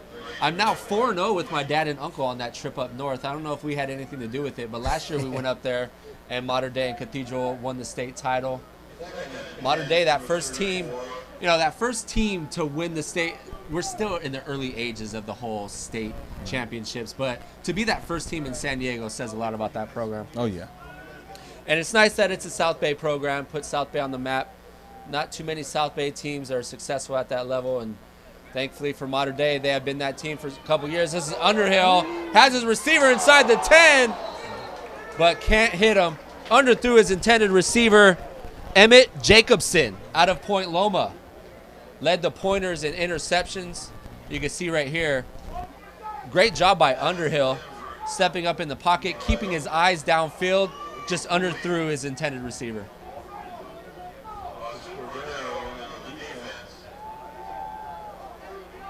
Were there any games that stood out to you this year? As far as the playoffs or just regular games? Just any games that really stood out to you. Like for me, that quadruple overtime game helped Granite Hills really get over that hump. And they won the state title today, but then beating Helix 46-44 was one of those games. This is a bubble screen over the middle and cuts back. Gets tracked down from behind. Good job right there. That was Nolan Cummings out of San Marcos on the reception. Yeah, getting back to that Helix Granite Hills game, it was something funny. I went to go get a pizza, and the guy that was doing my pizza, he said, I'm a wide receiver for Granite Hills, and everybody's transferred. And he said, this is my year to step up. He caught the winning touchdown against Helix. I said, oh, okay. Stepped up in a big way. In a big way. And this from 46 is up and good. Mateen Baglani. His career best this season was 53 yards. He banked 3 from 50 plus. Did you ever have a good field goal kicker? Oh, yeah. Kai is one of the best of San Diego, ranked number, I think, 5 in the nation. Can kick a 50, 60-yard field goal from the ground. He doesn't use any tees or anything like that, and that's what colleges look for. So hopefully in the next few weeks he'll get a big one. So North regains the lead. Going to get into more of the shout-outs because we had a few of them.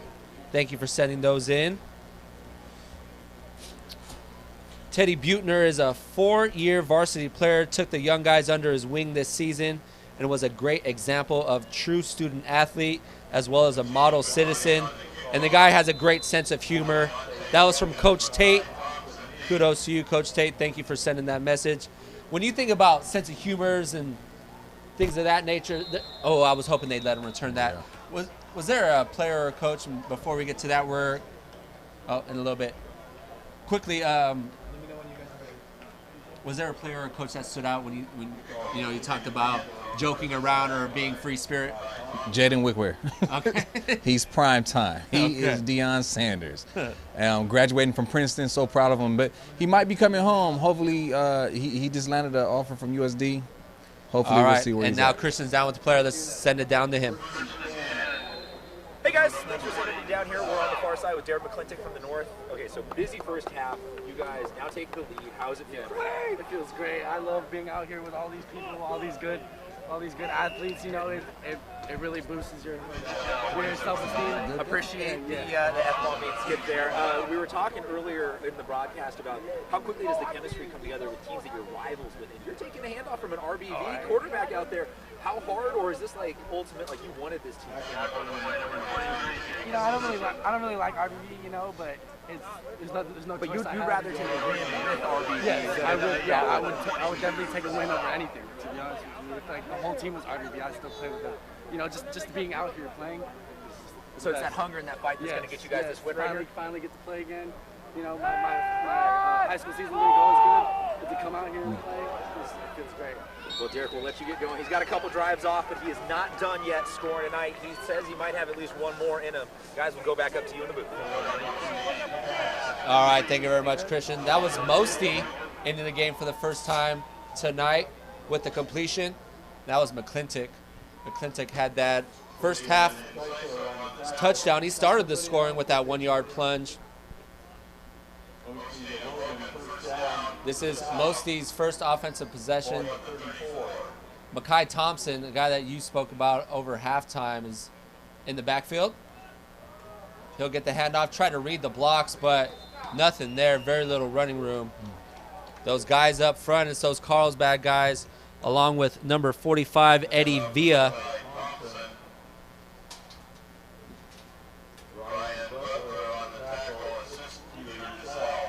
When you coached, where was that game? That was at Mesa, wasn't it? Which game? The Spanos game. Yep. Did you like playing at a junior college? Do you think those kids got more out of it playing at a junior college stadium? I don't. Is a football field? Once they get on the field, I don't think they really care too much. Right. This pitch and catch near side. Nice move by Logan. It looks like a flag from the secondary, maybe a holding. But I must say, Mira Mesa with the Chargers and the colors, it does fit. It looks good.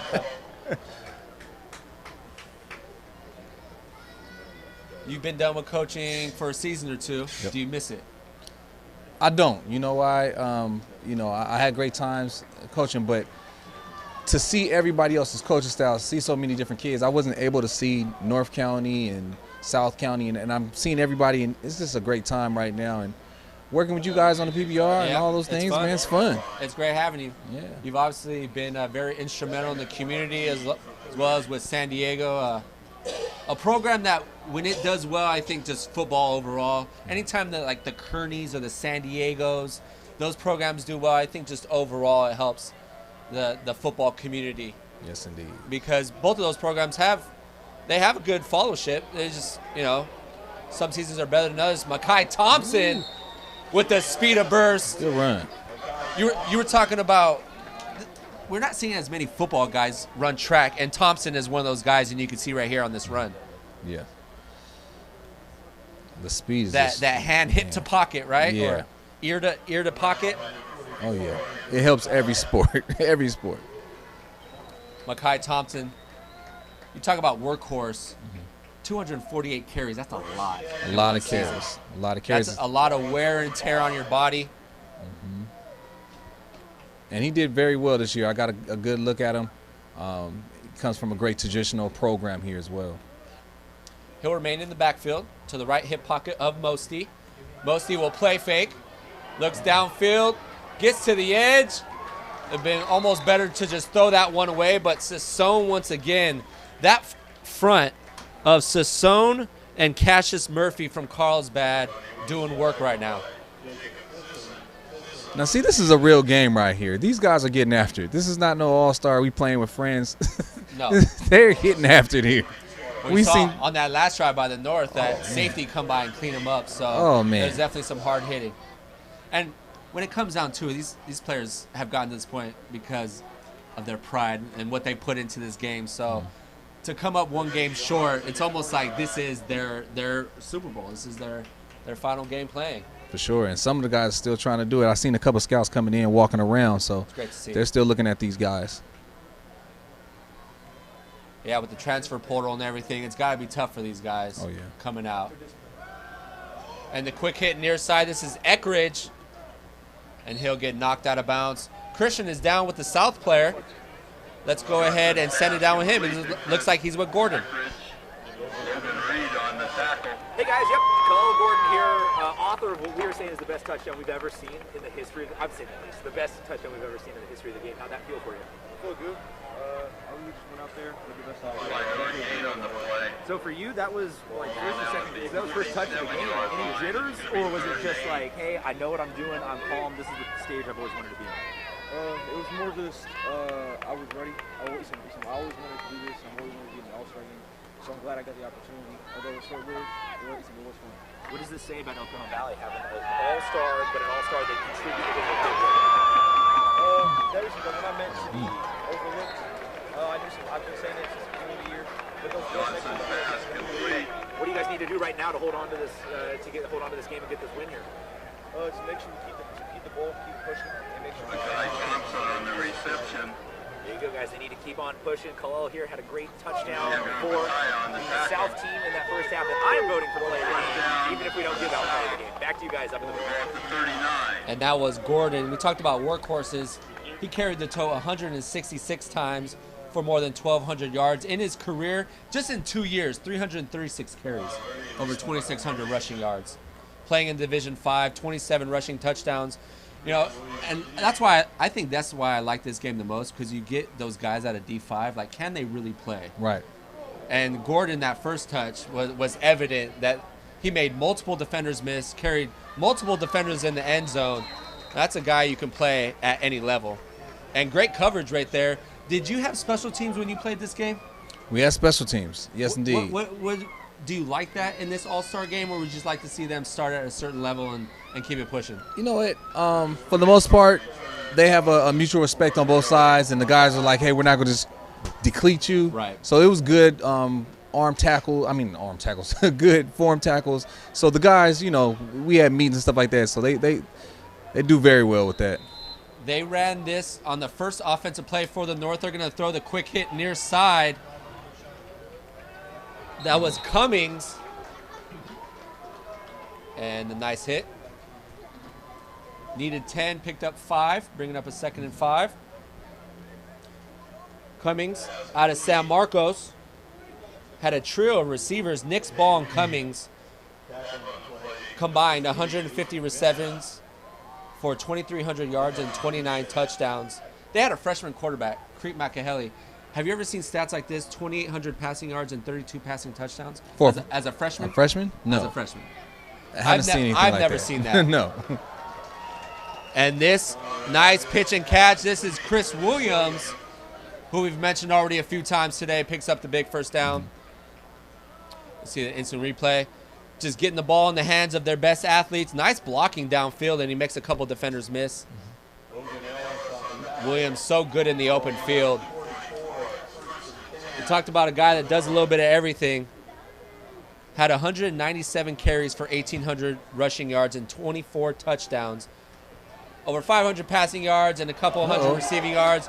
Nice move right here in the open field. Gets inside the 30. And that's Tate Reed, the El Camino product. You can see right here over the middle, just finds a little space and turns on the jets. That's Reed's first reception. Very fast, good hands, getting up the field, north and south. Underhill will remain behind snap. Another quick hit near side. This is Williams again. Tries to get to the edge in the stiff arm, but nicely played right there by number 16, Emmett Jacobson. Point Loma had a great secondary this year. Led the county at one point with 25 interceptions. Jacobson was one of their top corners in coverage. 2nd and 11. South chasing 3. Coming up on 2.5. Underhill with 2 receivers to his left. He'll hand it off. Ooh, nice move. That was a nice Good run right run. there. One of the better runs that we've seen from Santiago Salas out of Mission Hills. We're seeing it again, just up the gut. Tremble with a nice lead block. And Salas, a smaller back, shifty, but ran with some power right there. Oh, yeah. Some very tough runners over there at Mission Hills. I had a couple of them in an all-star game I coached, and both of them was very tough. And when you play out of the Avocado League, I mean, you're playing against top talent every week. So it breeds and builds those guys. A little miscommunication right there. That's what we get in an all-star game. But There you go. good job by Underhill in staying with that play. Underhill gets inside the 5 with under 2 minutes and counting. The North looking to increase their lead. And this is the point in the game where when you have the size up front, those guys just start leaning on you. Who's just going? And leaning on you until you collapse. And the North in their past few possessions, quick hits to the outside, but a lot of it has just been the running up the middle following these big men. And this is Underhill again. He'll take the snap and get in for a North touchdown. So nothing fancy, just hard football, running it down your throat. The game hasn't changed in my eyes. Running and catching. Let's ground pound the ball. I love it. Follows behind Tremble and Salas, the hard running of Underhill.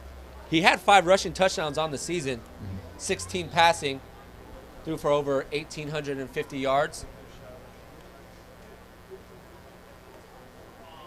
And the extra point by Baglani is up and good. So North now extends a lead 23-14 with 1:15 in the third. And let's get to another shout out. I know Coach Sovacool. Did you coach against Coach Sovacool that year? I You did, didn't you? Mm-hmm. That's Megatron. Why do you say that? Because I'm Optimus Prime. Okay.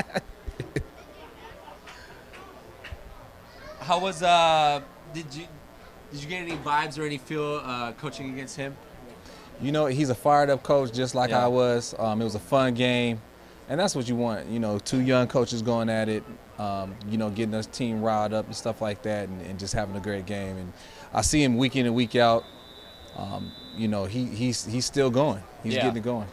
He was talking about Nick Falago, a transfer from Cathedral Catholic. He sat 5 games, but he still had double-digit sacks or double-digit tackles for losses and 8 sacks, and just picked up an offer from USD, so congratulations to him. He was voted team captain after the bye week, and this ball booted through the back of the end zone. Also coached his brother's LCC PW, so Pop Warner team. So he was a player and a coach. You like to see that. And finished their last practice and walk over to the coach and gave everyone a hug. Just a stud human. And Jake Fromm from State Farm, as coach says, gamer tag cool guy 906. And he is indeed a cool guy. If anyone can call a cool guy, it's Coach Sovacool with a name like that. Has attended literally every youth skills camp I have ever done at LCC in my 13-year tenure. So you like to see guys that give back to the community. Yes, for sure. This is Demarion White, makes that first guy miss, but not a lot of running room. A flag is thrown near the line of scrimmage. And Jacob Eakin voted best big brother uncle. He threw a touchdown versus El Camino to our stud junior wide receiver, Bodie Estabrook. In the huddle, it was called Lay Wing Z in blue, #Willow, or quotes Willow. That was the name of the play. Had him come up with the name, and that is the name of his niece that he often babysits. So you'll have to hear that. And Ryan Norbone, captain, 3-year varsity player, wore 55 at LCC, and according to Coach Sovacool, only the best dudes can apply to be 55 at LCC. It was his number and reserved for special dudes like that. Ryan is special, dedicating this game to his best friend and dog, Kirby, who passed away this week. So hearts go out to Norbaum. and his comrade Kirby. Under a minute remaining. South, they need to put up some points. They're moving backwards. Uh-oh. And a fumble snap. Trying to just be an easy, quick snap to Thompson, but almost trying to do a little bit too much right there. Yeah. You can see right here, trying to catch the snap, hand it off or fake it, but great pursuit on the edge. That was Andrew Batella, the defensive lineman out of San Pasquale.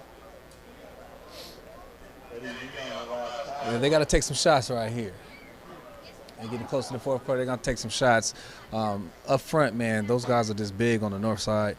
You have to get that ball out quick, screens or something like that. When you have big guys like that up front, you almost just got to work everything outside the tackles. Yes. Right?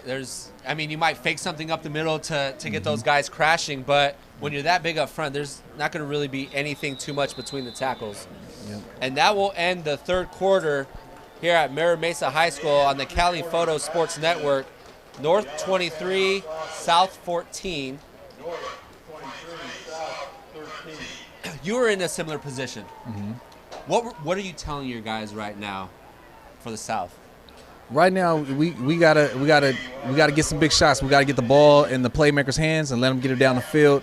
Can't waste too much time off the clock. That's not the game you want to play right now. You have to pick up the tempo, go in that 2 minute right now, and just try to put up some points real quick. One more touchdown gets them in the game. So I think if they can get down the field to even get a field goal, will give a little spark to the South. And Kai Sai, the father of Owen Sai out of Maranatha Christian, he said he's been playing football since he was 6, starting out with Poway Pop Warner. This year he was at Maranatha. He broke the single game records and single season records for passing and total yards, and has the all-time record for passing yards per game, voted team MVP and league first QB. He makes everyone on the team better. When I was talking to Coach Novak before the game, just a guy that you can plug in, and everyone around him really elevates their play. Owen wants to get a degree and play at D1 college after graduation with a 3.85 GPA. His mom, grandfather, dad, stepmom, brother, and step siblings will all be in attendance. He'd like to dedicate this game to his Nana. You gotta love that.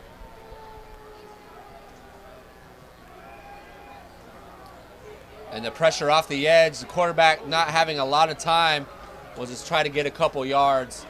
Did you have any superstitions as a player or a coach? I did. What were they? For one, I have to touch the plane anywhere we fly out. You have to touch the plane. I got to touch the plane. Outside of it before you walk in? Yes, okay. I got to touch the Okay. outside of it. And I would listen to Stevie Wonder before every game. Stevie Wonder. I have to be mellow before the... Because you know you were going to be jacked up anyway. Yes. So you needed something to kind of soothe the, okay. Yeah. I like that. Now, I played with a couple of characters. Your linemen, your linebackers, they're different characters. Right. And they'll listen to some crazy stuff going. You got to get mellowed out around there. Alex Wojcik back into the game.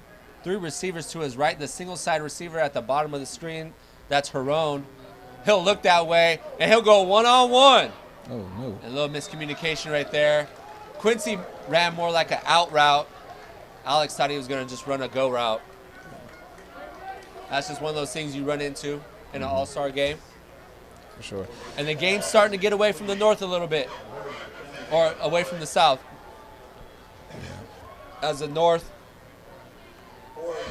takes the south 3 and out. Looks like, is that Gordon looking to return the kick?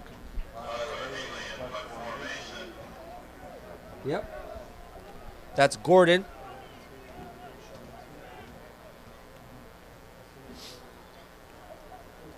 Good job by the kicker. Just got it off and made contact as well. Even if it was 15, I don't think they're going to get the first down. No. Who was a sleeper team that impressed you this year? We were talking about it earlier, Mar Vista. Mar Vista. Alex Wojcik was one of those guys that, as far as stats-wise, he was the best quarterback. Yeah. Over 3,000 passing yards, had double-digit rushing touchdowns. Just a guy that just filled the box score in so many different ways for that team, and a guy that elevated that program as well. I was the best. I think the best player to come out of that Mar Vista program was Wojciech. Another team that stood out, that story out of Palo Verde, those two running backs rushed for a combined over 3,000 yards on the season, Macon and Bejarano. They didn't get a lot of love because they're 4 hours northeast from San Diego, but they won back-to-back section championships. I think that says a lot about that program and those two players. So that was a team that didn't necessarily surprise me, but I like that storyline because they're a smaller school that doesn't get a lot of love, and they played. They showed up and won back-to-back section championships. Chula Vista was another one of those programs. A lot because I'm from there, but they won their first playoff game in the last handful of years, but it was their first banner in over 15 years. So that's a program. Whenever you win a banner after a 15-year drought, that's definitely something that should be talked about. Let me think. Yeah, those are kind of the names that pop, or the schools that pop early. Trying to think. I'm just thinking through the playoffs and what teams overachieved or underachieved. But yeah, how about you? My favorite team has to be Classical Academy.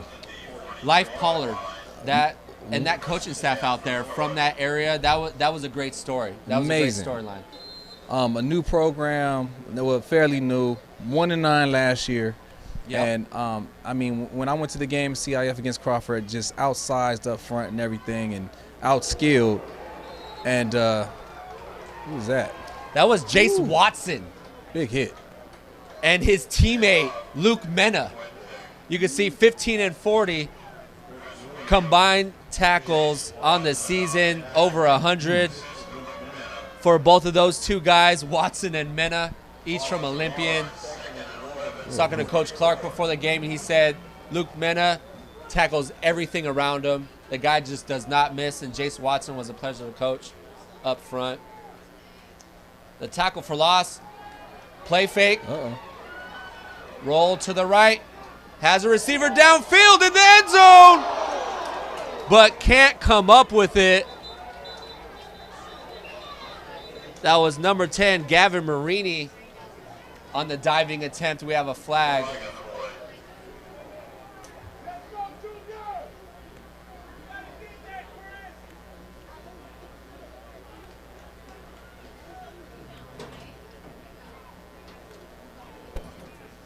And it looks like the quarterback was in front of the line of scrimmage before throwing that ball. See right here. Great job in eluding the pressure. That's a beautiful ball on the run, too. Threw his receiver open. Just couldn't come up with the grab. Underhill. Underhill has gotten most of the work here today. We're seeing a little bit of Cy, but it's mostly been Underhill for the North. Underhill trying to set up the screen pass, and the South was all over that one.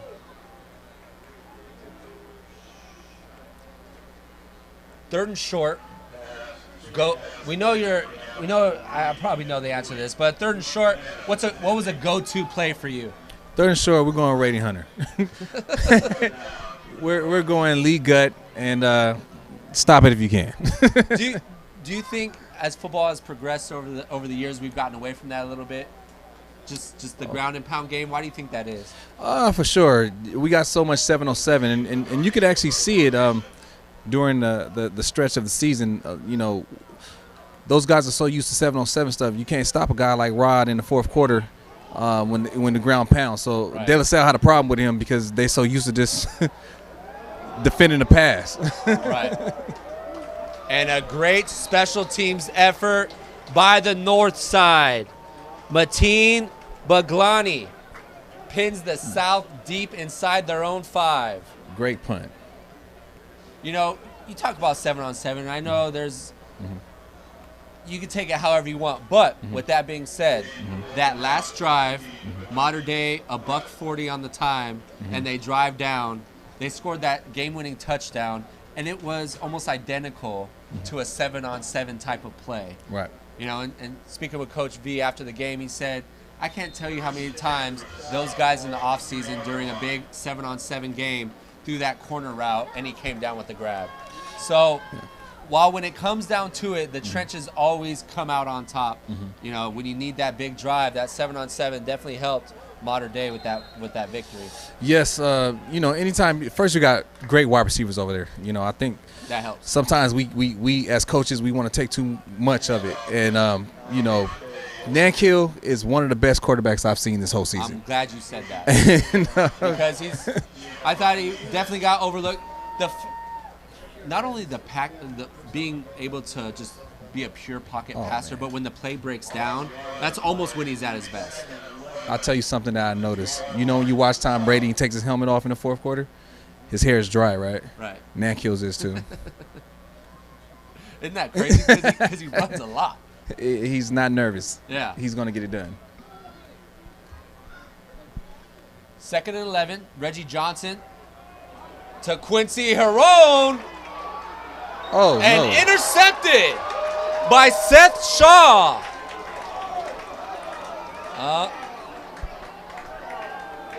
Are they going to really have the official on the backside of that play make the call?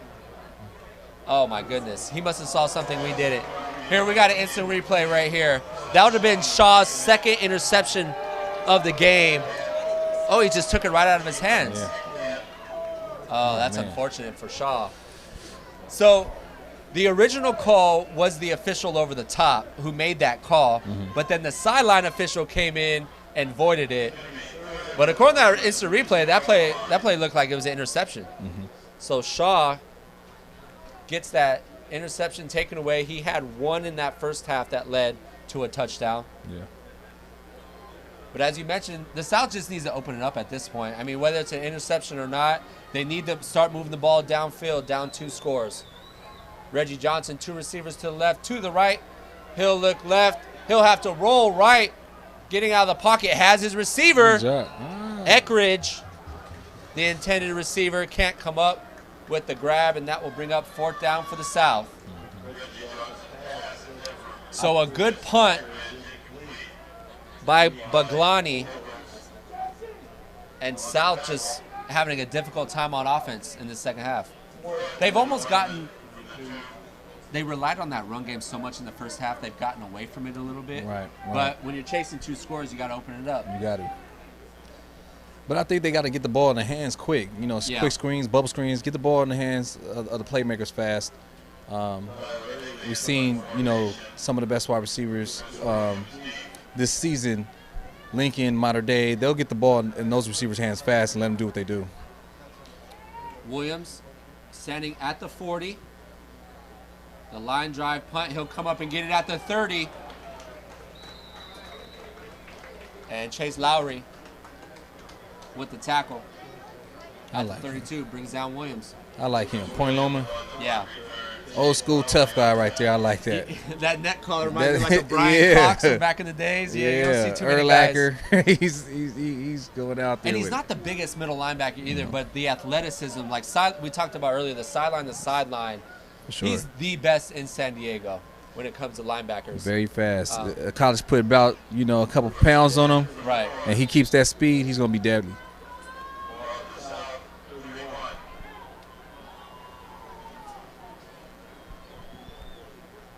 This is Underhill still in the game.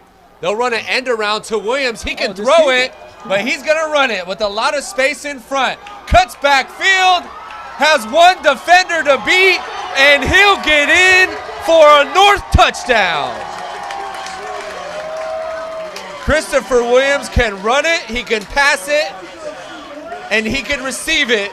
He's done all 3 this season, and on that one, it was intended for the pass. Yes. But with all that open space, he took it and ran. We'll see the instant replay right here. I was up here yelling, keep it, keep it. All that open space. When you talk about guys in open space, some guys just have that knack of just finding it and exploiting it, and Christopher Williams did that on that run right there.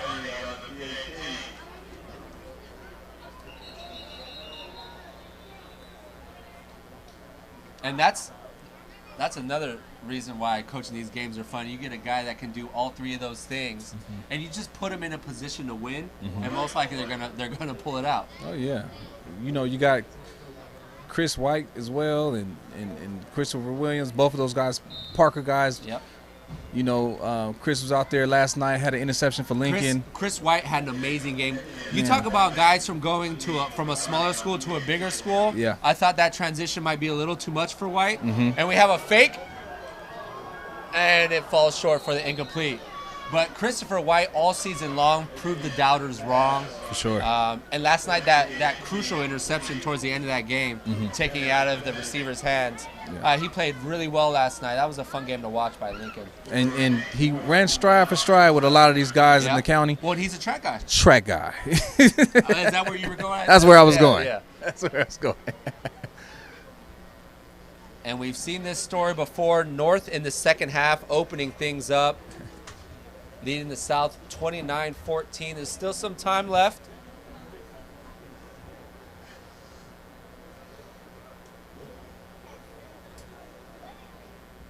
When I played football, it was the first round of playoffs was right after Thanksgiving. So like if you made Thanksgiving, or maybe first or second round, but if you made Thanksgiving, you knew you were in the this year, you got to be in the finals to play. Well, for the last few years. Thanksgiving, yeah. For the last few, because when we went the first year against Hamamoto, that was Thanksgiving practice before the game. I guess schools are starting earlier, so that would make sense. But it just feels right to have football in like colder weather. Like when the weather gets cold, you know you're in playoff football. Yes. I was talking to Coach Jason, and what I was saying, and a couple of these guys, a lot of these guys going to stretch. We had a lot of conversations, and they asked, "Well, Coach, how do you prepare for the long run in the state and all those things?" And it's like, hey guys, at this time, when it's cold and they've been playing all season, the coaching is over. They just got to go out there and do it. It's all about heart. Right. Who's going to fight through this cold weather? Who's going to fight through the injuries? And I think we did very well this year, actually putting San Diego on the map, bringing hopefully 4 titles home tonight. Yeah, we got to get an update on that Classical Academy game. But Granite Hills did win earlier today. Yes. And those 2 big wins last night by San Diego teams. San Diego had a good showing in state last year too, so eventually they're going to get an open team in. But because of the smaller programs, and let's be honest, the southern section at the top, they just have the better teams right now. Yeah. For the past few years. I don't think you can discount that. But, when it comes down to it, trophies talk. Yep. And San Diego has 3 of those. And the big man getting his first running attempt with the ball in his hand. That's Premier Whitley out of Helix.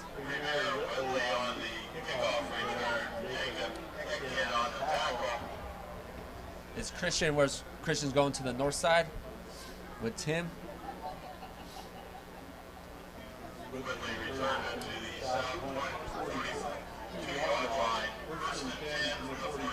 So South chasing 2 scores. 2 receivers to the left, 2 to the right of Mosty. Mosty will step up in the pocket, has a receiver over the middle, and can't connect as Makai Thompson checks back in. And we have a player down on the field. Update on the Classical Academy game is 0-0 going into the second quarter. Okay. What I always talk about, guys, when they talk about the lower levels and stuff, when you play teams and what you have, you got 17 guys going against 40 or whatever the case may be, you really got to coach. So I always say, hey, if De La Salle, not De La Salle, St. John Bosco, here we go. And we'll finish that thought on the other side. Let's send it down to Christian. Thanks, guys. You just saw this guy making and this might have actually, I know I said we already had the play of the game. That might be the play of the game right there. From Francis Parker. That touchdown. That was pretty cool. Walk us through that. It was a reverse post corner to our ex receiver, and as I was coming around, I was thinking, is coach gonna be mad at me if I throw this? And I was like, ask her, I'm on it. So that's just really what happened. I just kind of saw it come back in and took it. And then you had about a 300-pound highway lineman walking for you downfield from going from Parker to now. No disrespect to your lineman, but there's a certain jump up in Austin instead Cordero of driving a compact mid-sized car. That's a suburban run. How nice is it to get to run behind that kind of line? Oh, it's so nice. Our first day of practice, I got there, I saw these linemen. You can ask them. I'm like squealing like a little girl, like, oh my God. Christmas morning. Oh, it was Christmas morning. I was so excited. Man, I appreciate these guys. This line's honestly the engine of the team. Like, they've been giving us everything. For you guys, second half has gone, well, it seems like perfectly according to plan. What did coach do adjustments-wise? What does he say that you guys seem to be getting this done? I feel like we decided we were going to the passing game a little more diverse on offense because we were only running like outs and bubbles. As soon as we started spreading the ball out, they couldn't stop us. None of those can guard us from the ball. No disrespect to them, they're such a great players, but our receivers are bad better. ball under We've got pressure. better offense, we've got better line. We just weren't playing to our versatility. I feel like we shopped up. The question is, and we'll send this back up to you guys in the booth mode. Do they have the better ones? That Christopher Williams play was nice. I think this I just don't have the beard. Is the beard coming? Okay, My we're mom will not allow that. My mom will not allow that. We're going to start with just the mustache and send it back up to you guys. Yeah, I mean, Thank you. any one of those guys I'd be good with. And South, after that last kick completion, once again the pressure up the middle. Bringing up a 3rd and 10. That was Christopher Williams, guy who could do just about everything on the football field. Tri-sport athlete. Tops out at about 89, 90 miles per hour on his fastball and has a hard slider. A quick hit, as Coach James was talking about, just get this ball in the athlete's hands. But not a lot of running room. Great pursuit right there by the North. First one to get there was Diego Torres. Yeah, I was talking about, some of these big-time teams, St. John Bosco's the modern day, a lot of times it's not really the talent from San Diego to there, it's the numbers. So I say, hey, you put your best 19 against our best 19, I think we will still come out on top. Because some of those student bodies are like 4,000 kids. They're just huge. A big student body out here is like 2,500. That's right. Considered, anything over 2,000 is considered pretty much Division I out there. Right. It's 3,500 to 4. So you're talking about two times the student body. This is Thompson. He's dangerous in the open field. There you Gets go. past the first down marker. Get the ball in the athlete's hands. And Thompson gets close to the 40, picks up a first down. You can see right here, well set up his blocks nicely and just got upfield. Yeah, I would tell my guys that all the time, and you get the big time teams, and Coach James, I got 19 guys, you put your best 19 because you know what you got to do with 19 guys. Now that D lineman that only plays D lineman has to go on kickoff. Right. He has to go on punt. Right. So now you have to coach him for that. Can he go 4 quarters like my guys can? So the St. John Bosco's and stuff, when you have 3 layers of teams and saying they're only playing this. I watched the Lincoln game last night, and the quarterbacks from Lincoln was warming up. It was 2. It was like a young guy and the starter. And then De La Salle has 6 quarterbacks warming up. Like, wow. To have those options, one, how nice is that? And they didn't know which one to start at the beginning of the game. Like, wow, okay. Right. It was amazing. Did you see that? I didn't see them warming up. No, I was too worried about that they had an amazing fry truck last night, and I had the pastrami fries. My uncle got the pastrami fries. Mm-hmm. I got the Philly cheesesteak fries. Yeah. And my dad got, I think it was the Hawaiian fries, and we all shared. It was a beautiful thing. It's a beautiful thing when guys can come together and share fries. And Joel Zapata, the Spartan, looks like he injured his arm right there, but he had a nice block. Set up Makai Thompson for that first down. Johnny Mosey remains in the game. Marion Wright, the single back. Benton in motion. South, this is 4-down territory from here on out for the South, chasing 15. Mosey looks over the middle, has his receiver, Benton, near the first down marker. Benton will pick up 10. A nice pitch and catch from Mosey to Benton. Had some juice on that, huh? Yeah. Good pass. Get the ball north and south. A lot of these times in the All-Star games, guys do a lot of shaking too much, yeah, and, you can't do that. You got to go north and south. These guys are coming. Because unless you're like a guy like Christopher Williams in open field, Right. all these guys are fast. Right. Like, they're all athletes, so they can track you down with the best of them. Yeah. When you're playing against another team, you might have 1 or 2 guys you need to keep an eye on, but for the most part, if Yeah. you're an athlete, you can outrun all. Mosty, near side again. Another nice pitch and catch, this time on the reception. Santino Scambaluri out of Canyon Hills with his first interception on the night. So it's nice to see the South get in some new faces as Quincy Herone comes back in.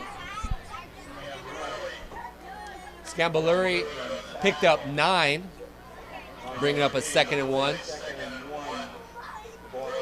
See, in this position, I always like a play fake, because I know on a 3rd and 1, 4th and 1, I'm good to go with a run. Give me an extra down on 2nd down, and I'm going play fake. No safety over the top right. Get one of these inside receivers to do a post route over the middle. Middle is always open in high school. And it was open right there, but a little miscommunication and pressure up the middle. That pressure was provided by Nicholas Driscoll out of Ramona. Driscoll was one of those guys that led that Ramona defense for the past 2 years. Back-to-back section title runs. They didn't win it, but they were there, and it says something. Now, what I would do is I would run slants to the wide side of the field, and I would have Demarion Wright do a wheel route. Let's take the corner to safety out of there. You Let's would run get the him wheel going. route to the far side of the field. To the far side field. See, Cut a that lot of splits people down. would run it to the near side because he gets quicker upfield. You can, but if you cut that split down, he can go to that back You're giving pylon. him more space to work with. Right. Here's a screen. Nice initial block. And a beautiful open field tackle right there. See, we've seen Wright multiple times just break that, but when you're going up against a Mission Hills defender like number 8, Fabian Enciso, I mean, that was a great. I guarantee you that was one of the best open field tackles on Demarion that he's seen all season. You're gonna have to. He's a back. He's a big back that has good feet, good vision. So you're gonna have to wrap him up, or he's going through you. Wright on the reception picked up a 1st down. 1st and 10 at the North 20. They'll give it to Wright again, near side in open space. And once again, the beautiful open field tackle. I think that was Enciso again. It was from the safety position. Yeah. Coming downhill. It's all about angles in football. And Enciso had that on that run from Wright. A program with some great linebackers. Warner is one of the best. Yeah.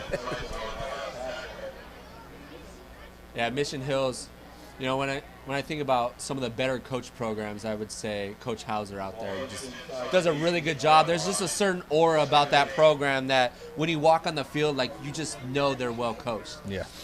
You want to know what that impressed me? At one point, they were playing against Crawford. Okay. Not Crawford of today. Right.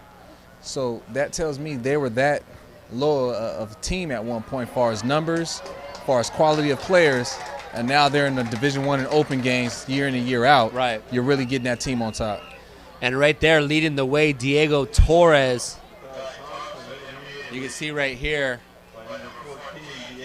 Torres just split those blockers and came downhill and made the open field tackle. Very nice play by him. I talked to Coach Tracy McNair, and he said one year they played Mission Hills, they played Saints, they played Madison. I said, all those teams was in your division. Right. They were all lower tier teams at one point. Now they're now they're the best of the best. Yeah. Who'd you say that again? Saints. Yeah, they're usually open Division I. Mission Hills. Open Division I. And Madison. Wow. And Madison. Coach McNair at Crawford played all 3 of those teams. Yeah. So does that say something about Crawford or about those other schools more? Well, Crawford and San Diego High and Hoover, for one, they share a lot of the numbers, and then it's an older community. You don't have a lot of kids there. Mission Hills is a new community. You got houses around. You got a lot of kids. So you're going to have numbers year in and year out. Right. I would say that's the issue with the teams west of the 805 in the south. Yeah. Just a lot of older homes, a lot of people still living in the homes they grew up in. So not a lot of new bodies as this ball falls incomplete. And then you have all that construction out east of the 805, the East Lakes, the Olympians, the Modern Days, nicer facilities, and just newer buildings, newer people coming into those communities. Exactly. But you know, Coach Matt over there at Crawford, the numbers that he pulled in this year, and he's worked his butt off to build it up. He's also a wrestling coach, a track coach, so he's getting his kids year in and year out, and it's keeping them involved in the school and having pride, and it shows being in the CIF game this year. I think there's definitely something to say. So I think of coaches like that live in the area, that take pride in the area. Classical Academy was another one of those. What was a couple other programs? Recently, Granite Hills. They had 14 coaches that had played at Granite Hills. And in speaking with their coaches, there's just a certain level of pride that comes with it, and you could tell in the players. One of my favorite teams this year was Granite Hills. Yeah. The line was just I'll take Lincoln's line. Second to that, I'm going to go with Granite Hills line. Okay. Both of those line guys, you got guys in the trenches, you're going to go the distance. Yeah, Poway had a good line too, but I'm good with that. They did. The thing that impressed me most about Granite Hills was offensively or defensively, you couldn't say one side was better than the other. Yes. They flew around. Out of all the teams that I did in the section championship games in the state playoffs, obviously modern day Lincoln, they won, right? So you can't take it. But the most impressive out of those teams was Granite, because they did on both the offensive and defensive side. And you can say that for Lincoln as well, but we expect that out of Lincoln. We didn't necessarily expect that from Coach Cobbs, who had never been in that position, and Granite Hills, really, who had never been in that position. Well, the thing I like about Granite Hills is those linemen are down the field. Right. Lincoln's is big. They're letting ride, and the quarterback do their thing, but I seen Granite Hills down there running with running backs. Mosty over the middle, has a receiver in the back of the end zone and broken up. Inciso once again. The Mission Hills safety breaks that one up. You can see a cleaner pocket right there for Mosty. Maybe just threw that ball a little too late. Intended receiver was Logan. Aliante Logan was one of 3 receivers with over 1,000 receiving yards, and the only receiver that was a senior to crack 1,000. Where's Christian at? We need to get him on a player, if he can.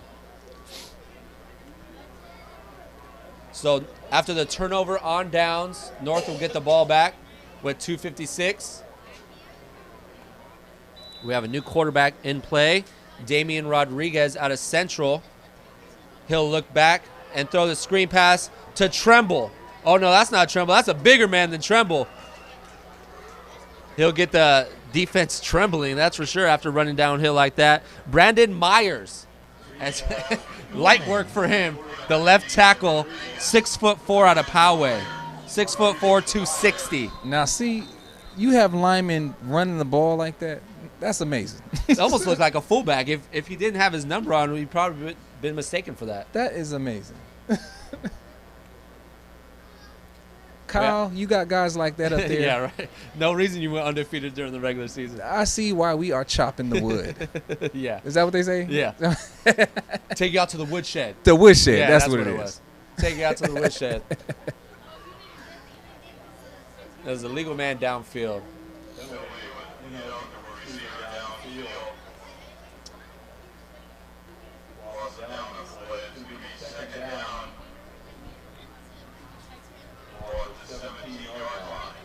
See, the South has all their timeouts remaining.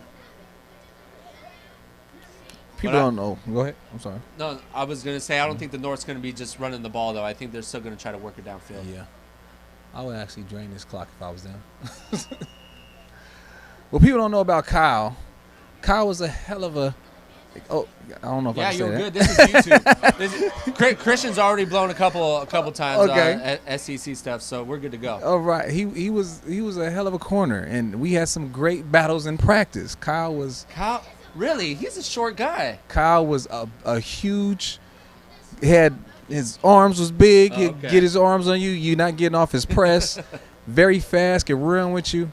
Kyle was a very good DB. Are there any other coaches that you played against or that maybe a lot of people wouldn't know about as good football players? At modern day, Aaron Jones was a teammate of mine. He was Okay. very good. What position did Jones play? Jones played wide receiver. Okay. So he was very good. And it's crazy about Jones because he's an offensive guy, but he's a DC at modern day. Yeah. Which is so it kind of shows you his just knowledge of the game. Able to do both sides. Who else you got? Though? But I think he was an OC when he was a head coach at Bonita. So he was. Okay. He was. Yeah. Kenny Nears was one of my favorite. Ooh, why does that name ring a bell? Used to coach. I think he's still at Madison. Okay. But he was the head coach at Kearney. Yes, that's what it was. Now, I'm not sure about this, but I heard Hamamoto was a quarterback at Dorsey. No. That's what I'm hearing. Yeah. Hey, well, when you talk about like just intelligent coaches, guys that just know how to do X's and O's, scheme them up, that guy's been doing this for a long time, yeah. so I'm actually not surprised about that. Now, guys like David Dunn, I seen him play when I was young. Okay. Tracy McNair as well. I seen him play. Tracy McNair was a linebacker at 160 pounds. Wow. And will bring the helmet. Well, you could tell that's his coaching style too, so Yeah. I'm not surprised about that. Guys that I knew and grew up with playing that are coaches now, DeMarco Sampson. Okay. I played with him my freshman year. He actually went to Chula and then transferred over to Castle. That Sampson family was just all Trojans, so I wasn't surprised about that. And then the head coach at Montgomery, Freddie Dunkel, was also a really good football player. Both those guys had really good careers at San Diego State. For sure. 115 and counting. I think the South is okay with this, and the North is as well, but they're just going to keep throwing the ball. And that is Tremble out of Poway. Yeah, I think there is a timeout on the field. Is Christian gonna keep you posted? Okay.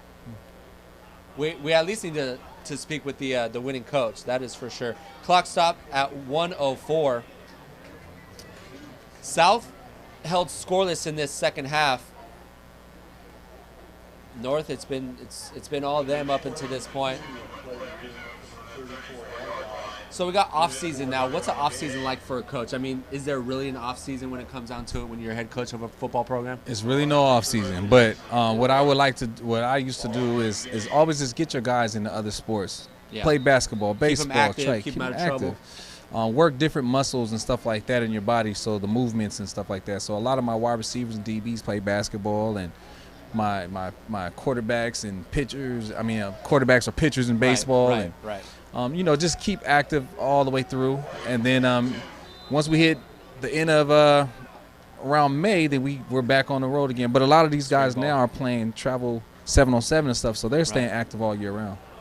And this pass over the middle has his intended receiver, picked up a block downfield, crosses the 50. Is that Tate Reed? Yes, it is. The wide receiver out of El Camino, Reed, led all Division I receivers with 57 receptions, and this is why. Just nice, easy pitch and catch. Rip and dip, get upfield. Yeah, I heard Jason Carter the other day. He said they start 7-on-7 January, so they're rocking and rolling. Carter was another guy that was a heck of a football player. Oh, yeah. From Texas. And the long bomb on the far side of the field. 50-50 ball. There we go. Knocked away. Almost had it, but knocked out of the hands of the intended receiver. That was Emmett Jacobson again out of Point Loma. I got a little beef on Twitter. Uh-oh. Let me ask you. Who is this the running back? Who's the best running back you've seen in San Diego? Well, I'll tell you this. Reggie Bush was really the first guy to put the PPR on the map. Yes. Like, he was that initial guy that was like, wow, this is a thing. Mm-hmm. I would go home. I didn't care about anything else other than making sure what Reggie Bush did at Helix and see if I made the highlights or not. That was the only thing I was worried about. So when you talk about guys that just really set the tone for running backs, at least at my age, it was Reggie. So you're saying just who's just more out there, or I'm saying who physically is the best you ever seen?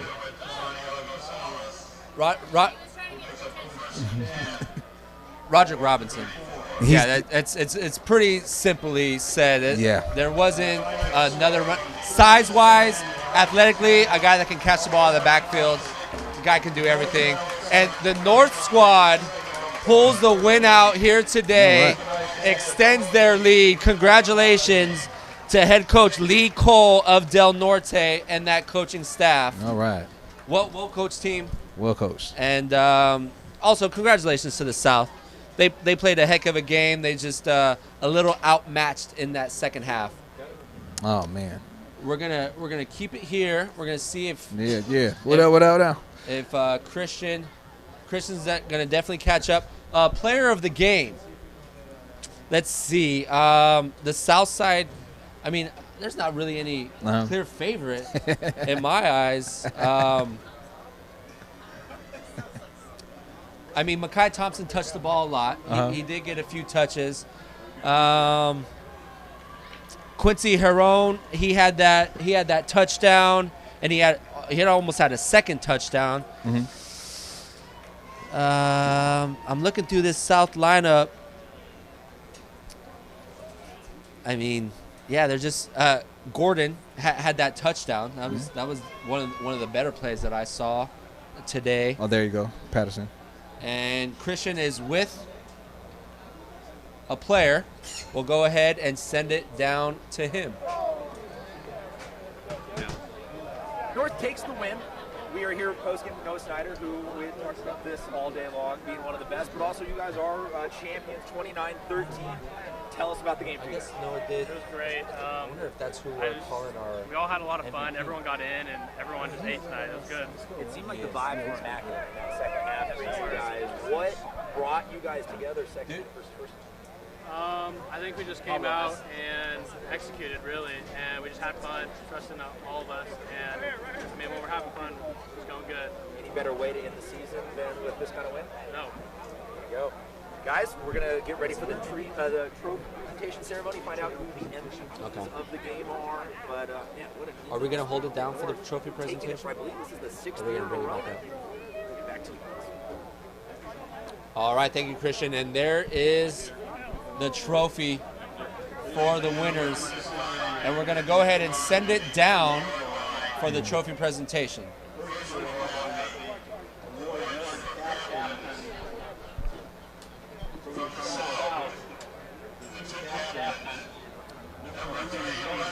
So the South captains, Mekhi Thompson.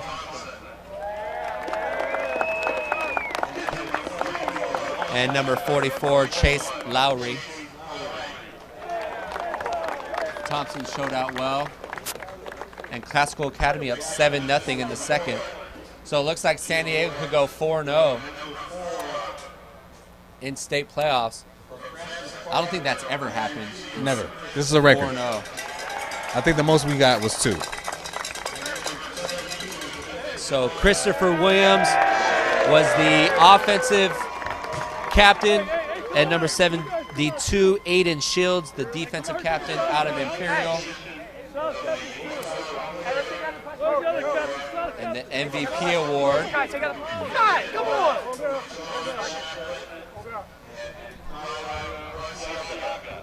Hey, make sure it's not upside down. Make sure it's not upside down.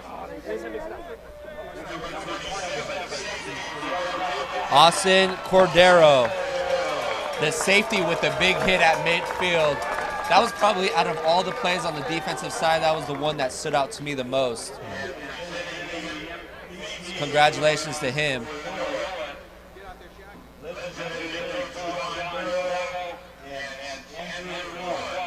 And the North MVP is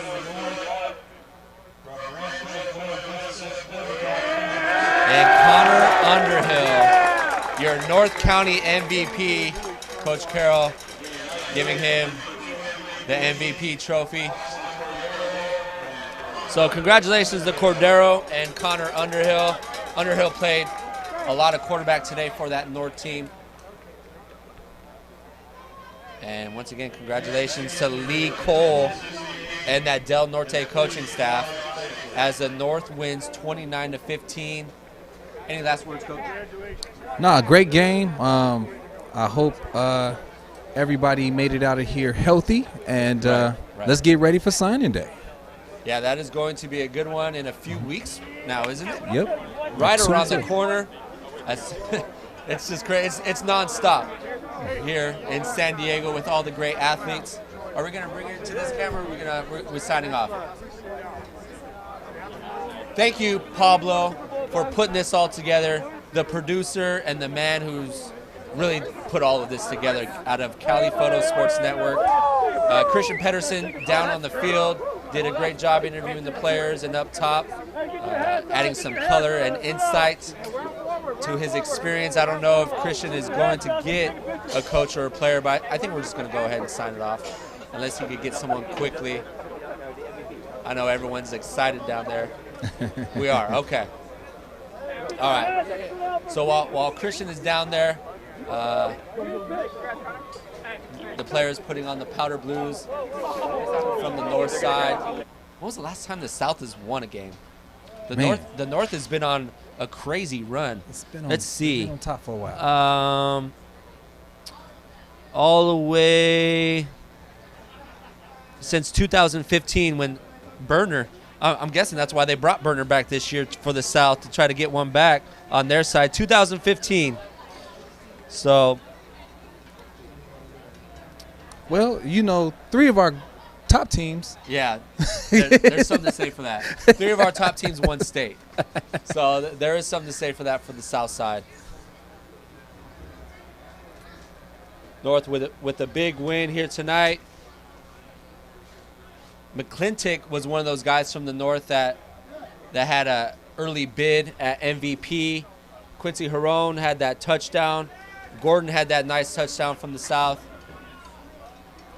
And there's your North champion right there. They have now won 7 in a row in this contest. And all of them by double digits except for one.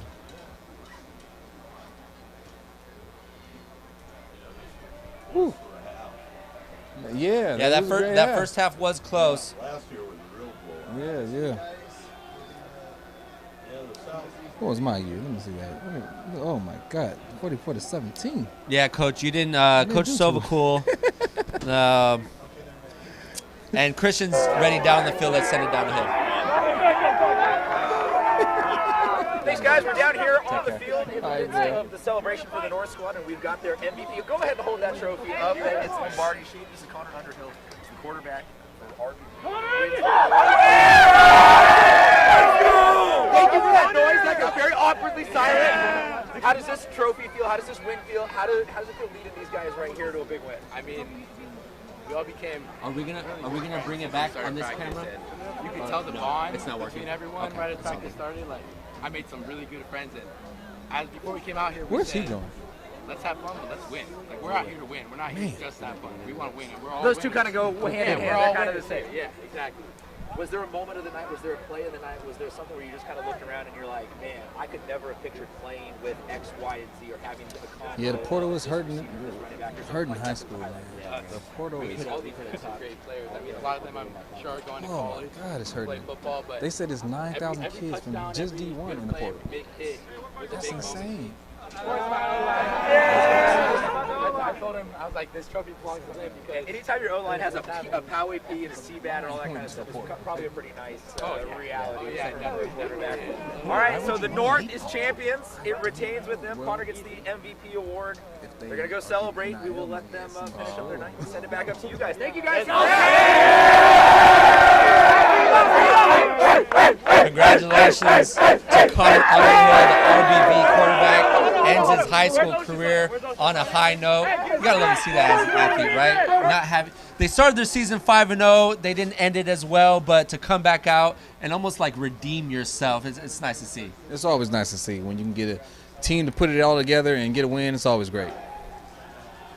And our North MVP, Connor Underhill. Our South MVP, Austin Cordero. North goes on to win 29-15. Thank you to our cameraman, Kevin Bear, and Tim Gahn, Christian Pedersen, who helped us out tremendously today. Thank you to him. Coach James for coming in and in the clutch in the second half and filling some space with me. It was nice working with you for the first time. Much love. Always. And Pablo Espinal, as I mentioned, the guy that just put this all together. Thank you for him and allowing us this wonderful opportunity as the North wins the 32nd annual Alex Spanos Classic 29-15. I'm Bo Furtick signing off. Happy holidays to one and all. Until next year. See you then.